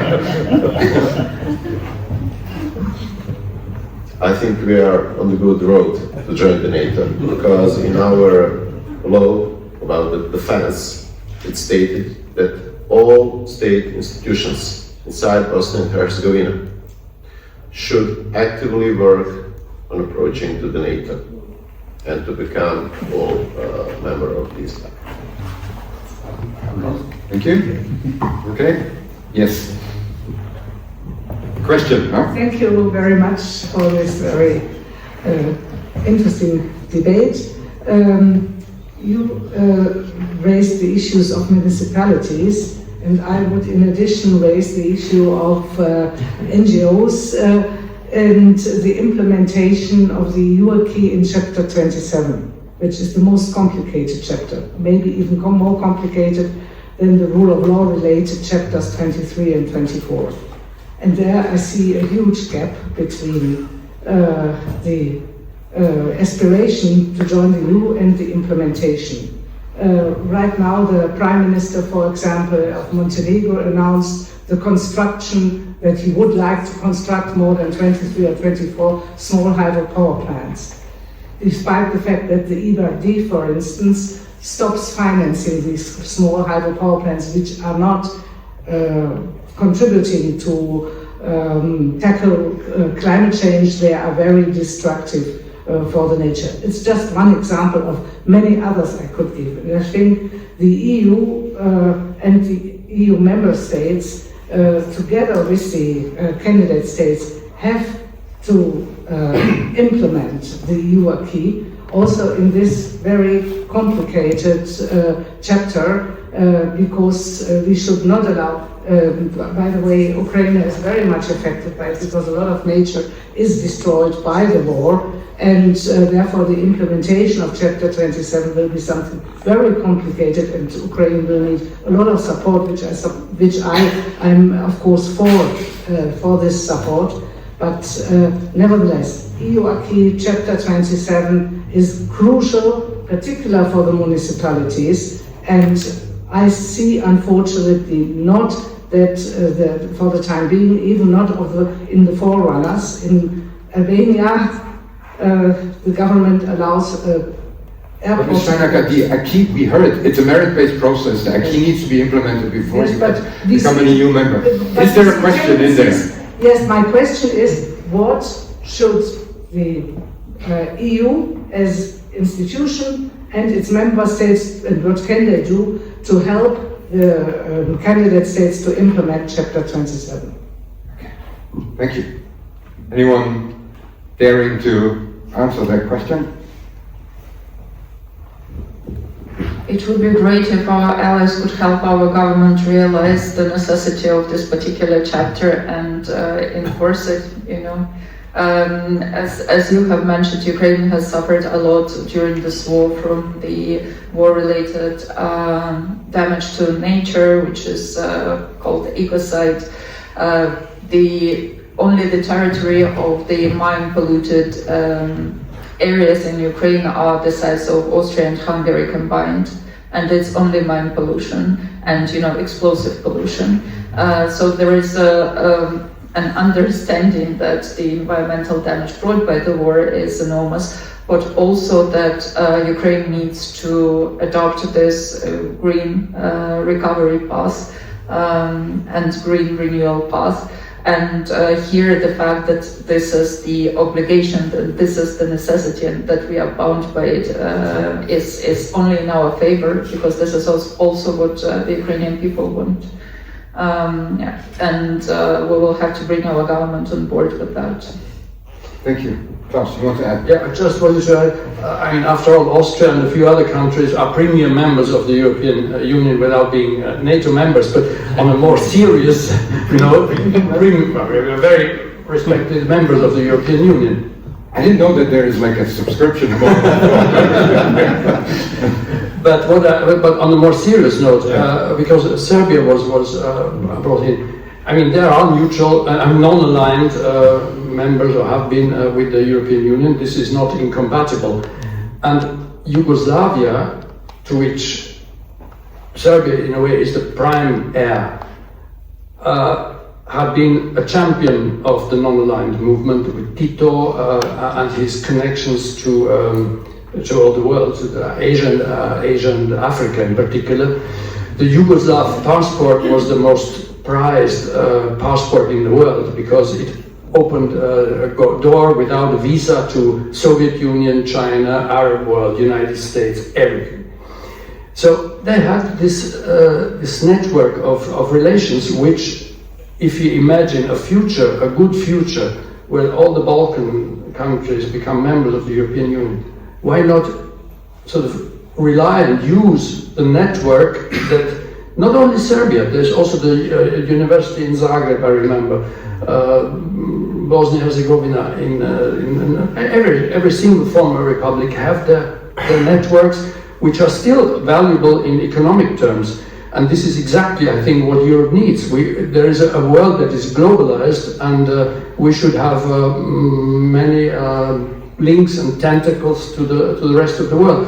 And here, countries that are not seen as confined to a military pact can be useful. Just like the N&N group, the neutrals and the non-aligned, were instrumental in bringing about the OSCE, then the CSC. The Helsinki Accord, the Helsinki Final Act was basically the merit of the non-pact countries of Europe. So I mean, there is more grey zones than the black and white.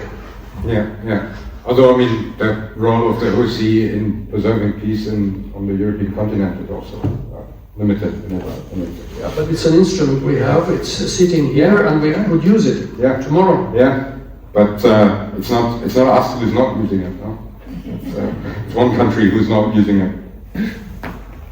Yes, but not talking about the skilled. It's an instrument. It's a forum for meeting, for finding solutions, for peaceful and diplomatic solutions. Nowadays, the passport power ranking, the most successful passport, you know, Singapore. But then, in the top 10, you find a lot of EU member countries. So, Germany amongst the top 3. So we have more questions. Keep them short and simple, please, because I also have some questions that I really want to still ask. Please. Steiner mentioned the environmental issues and chapters, and regarding Ukraine, a question in that regard. I've been to Dnipro-Dzierżinsk, currently Kamyansk. I've been to Marganets, Donetsk, Zhovty Vody, you name these places, highly polluted areas, long before the war. and polluting has been a Ukrainian business advantage actually. So you probably have to, if you want to be part of the European Union, to close down most of those industries. Are you aware of that? Like so many other countries in Eastern Europe also had to do. And in the end, just a comment, using the expression genocidal invasion and also discussing Lemkin and genocide in this context is, I don't think any serious academic scholars dealing with that term think that is appropriate. Thank you. Philip Sands would not agree with you, I guess. He is quite a serious scholar. We really want Ukraine to be perfect, right? We wanted to resist the Russian full-scale invasion, to lose 100,000 Ukrainian children to Russian robbery. We want Ukrainians to fight the full-scale war, and we also want Ukraine to be pure. Well, a lot of industrial facilities in Ukraine have been destroyed by the Russian bombings, and it's now up to us how we recover, how we rebuild after the war. And there is a lot of will on the ground in the civil society to rebuild better. There are fantastic NGOs doing fantastic work, like EcoDia, People, Environment Law, who are advocating for that. So there is this consensus within the population that what we want is a green recovery. And Ukraine has been quite successful in bringing its government on board with what people want. But it will only become possible once we deal with our major problem. Yeah, does it need to be mentioned? Yeah.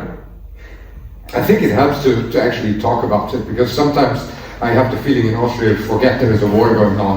Right.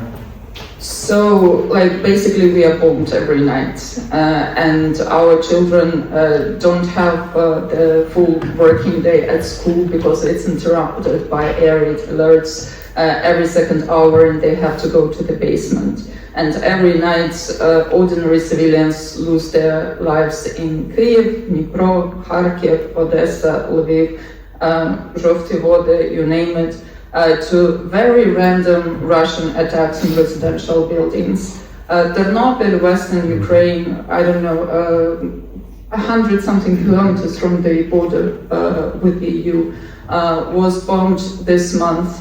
Russian missile landed on a residential building, basically destroyed it to the ground.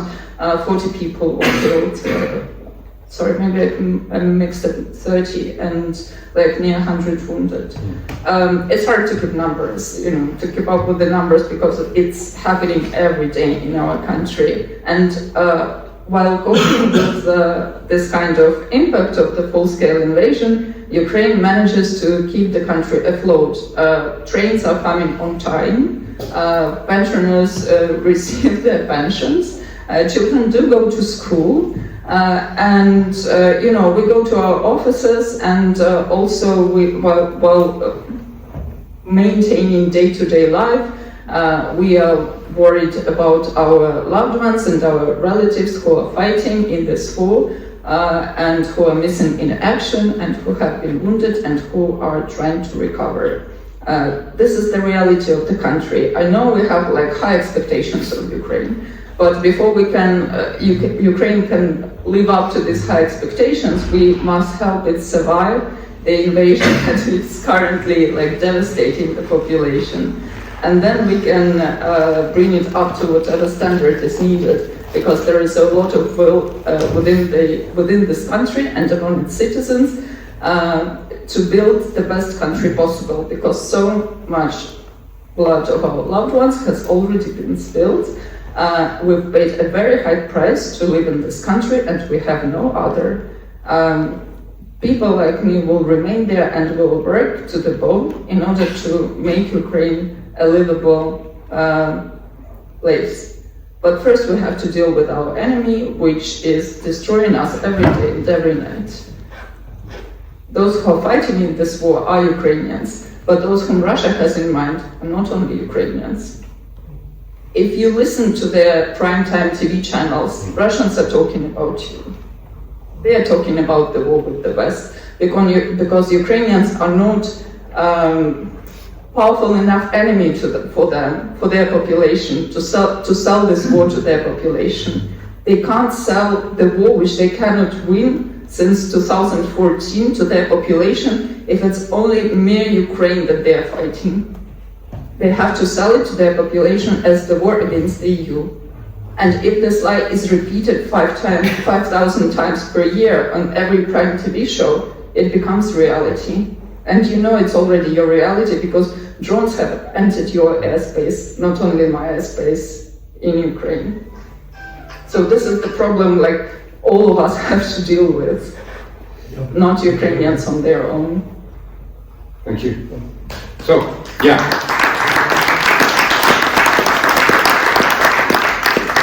Here was another question, yeah?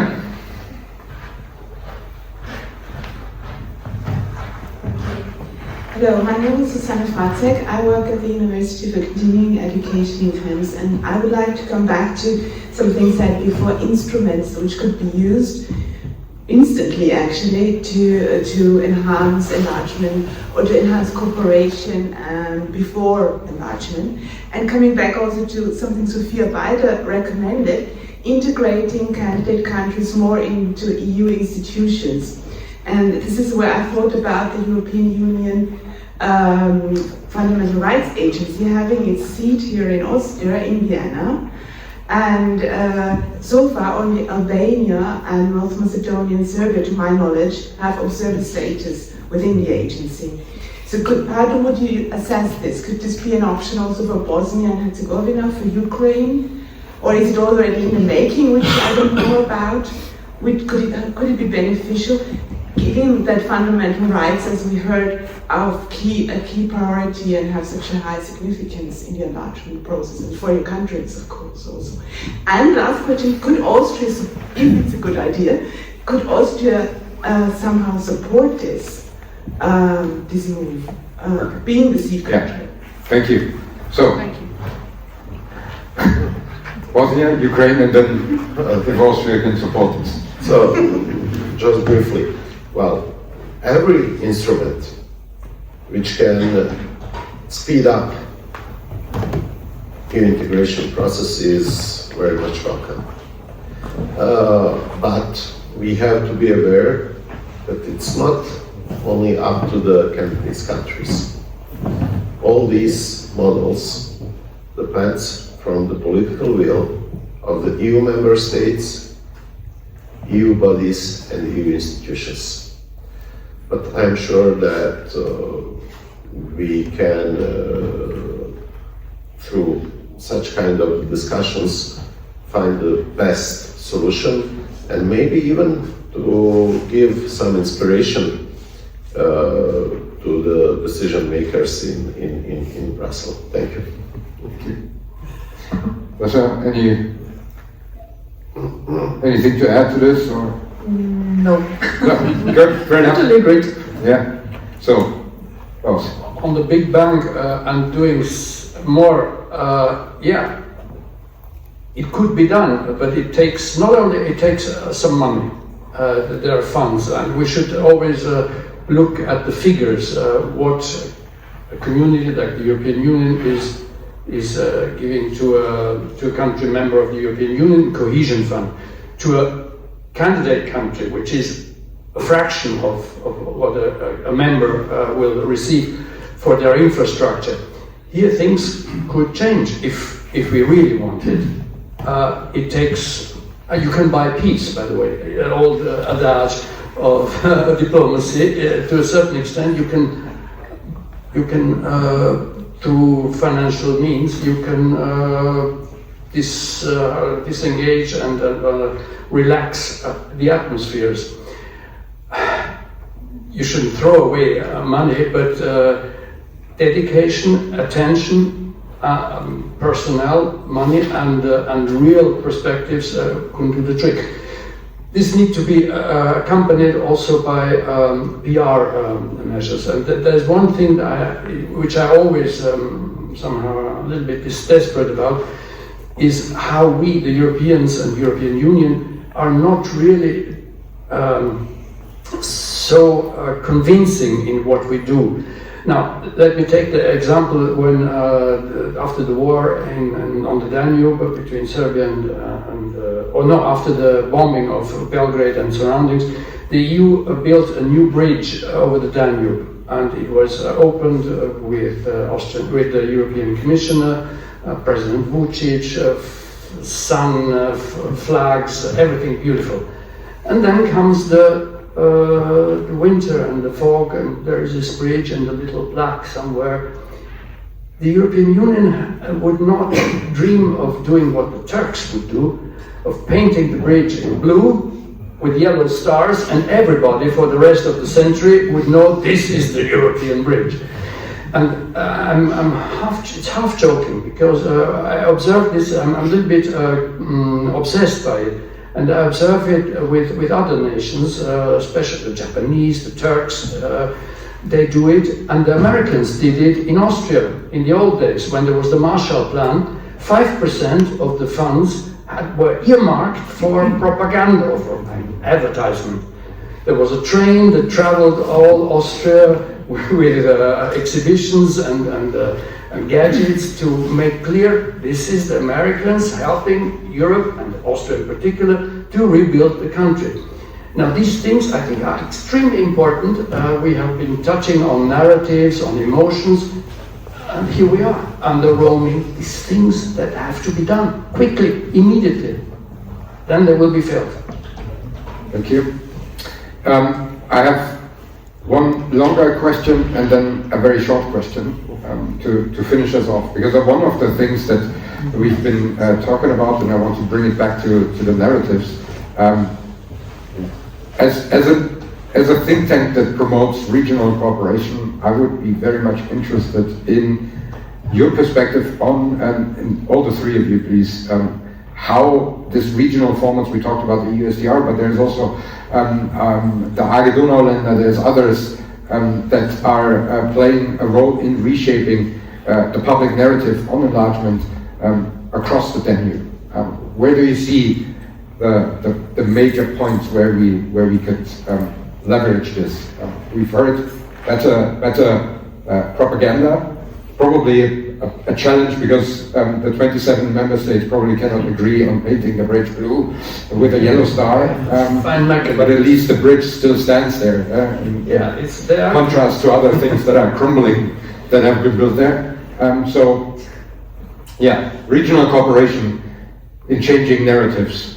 What would be something that you would go for? Let's go back to culture. So at Index, this is what we actually specialize in. We bring in scholars and we bring in media practitioners from the region to Ukraine to live with us in Lviv for 1 month, work on their individual project while simultaneously having like this vibrant program of cultural exposure, of institutional visits, of conversations with stakeholders, of opportunities to talk to students at universities, to present their research or their project at internal seminars and get feedback from people in Ukraine. And we've heard that it is that's quite influential for their thinking and for their understanding. They get some embodied knowledge of their neighbor, and we get their perspectives. Another model we've been working on is when two researchers or like creative nonfiction writers work side by side, one from Ukraine and one from abroad, each one on their individual project, but they are united by a common theme. That's the model of the commemorative Victoria Melina Fellowship at Index. It's open to creative nonfiction writers who are interested in investigating roots and causes of the security threats that we are currently facing on our continent.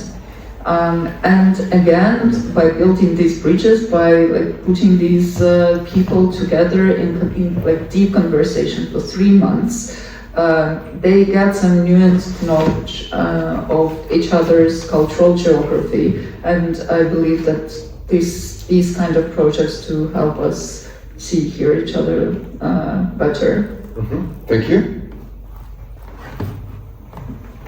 I agree with Sasha. It's important to shape a general impression. It's more about connecting people than about some big financial investments. You know, that's why benefits from such programs are more people-to-people oriented, and through so-called capillary activities, they are able to shape the public narrative. We used to speak about financial capital, and of course, financial capital is important. But we must not forget to mention something which is social capital. And actually, these kind of the programs, scholarships, cross-border cooperation programs, etc., they are contributing to the increasing of the social capital in the region. And that's the cohesion force in not only in Danube region, but in general. Thank you. Thank you. I think regional cooperation should be hands-on and should produce tangible results. Of course, money is always useful. I think the three most important fields is bringing businesses together. With business, everything will sort of start to move better. The other thing is infrastructure, is travel. The trains situation is abominable. I mean, in the old days of Yugoslavia, you would travel 4 hours from Belgrade to Zagreb. Then 5 years ago it was 9 hours, and now I understand there is no train or one train per day. It's absolutely appalling. So where are we? And with this comes tourism, comes human contacts, comes business again. I think the moment when people are too busy working together, finding new results, making startups, becoming rich, then the rest will fall into place much more easily. Thank you. All right. Rapid reaction round, and also last round. Yeah. So maximum 3 words as an answer. I'll start with you.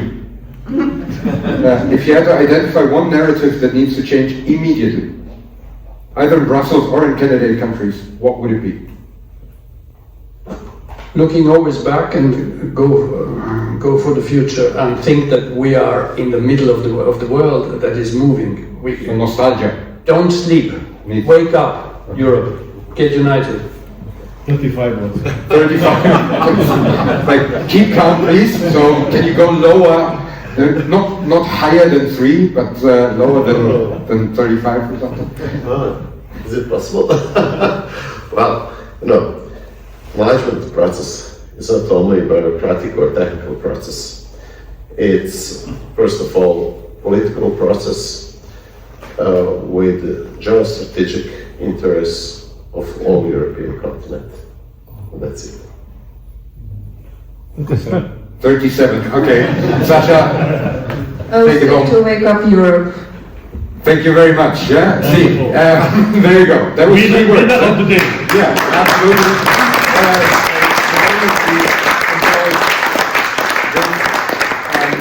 Thank you very much to my 3 wonderful panelists, Klaus Wölfer, Goran Behmen, and Sasha Dovcik. Thank you very much for the good questions and mostly statement-free comments that you made. I learned a lot today.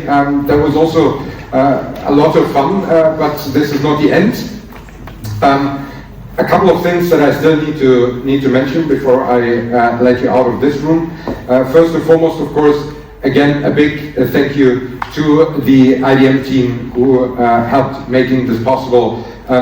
Sophia Beiter, but also Malvina Talik, Rebecca Thorn, Julia Mitch, Peter Techet, Faustine Boudreau, and William Einem. Thank you very much.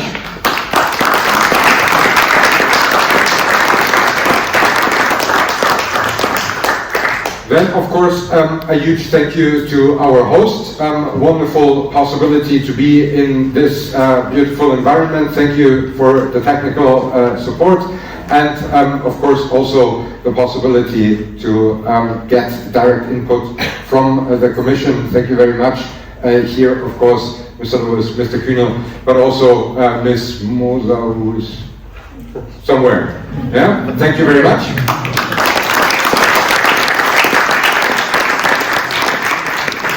Then a big thank you, of course, also to the IDM board who helped shaping this, not only bringing us here, but also content-wise. A couple of them are in the room. Thank you very much. Here, of course, also to the cooperation partners, which is partially also represented in the board, and here especially, of course, the University for Continuing Education and the AG Donauländer, Simon Ortner, but also, of course, Friedrich Vollhammer, I see Robert Lichtner here, Klaus Röfer again, Georg Klautenberg, I hope I didn't forget anyone. Thank you very much.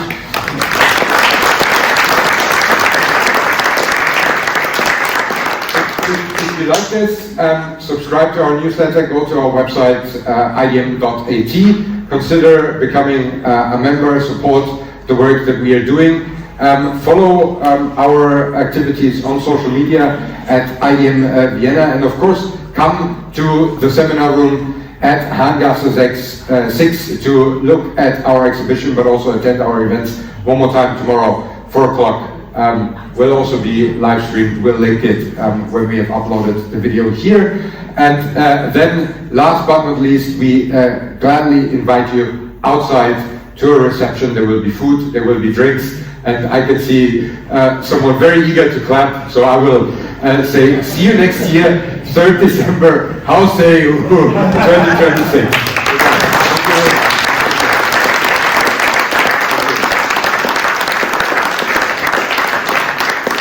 Go get some food now.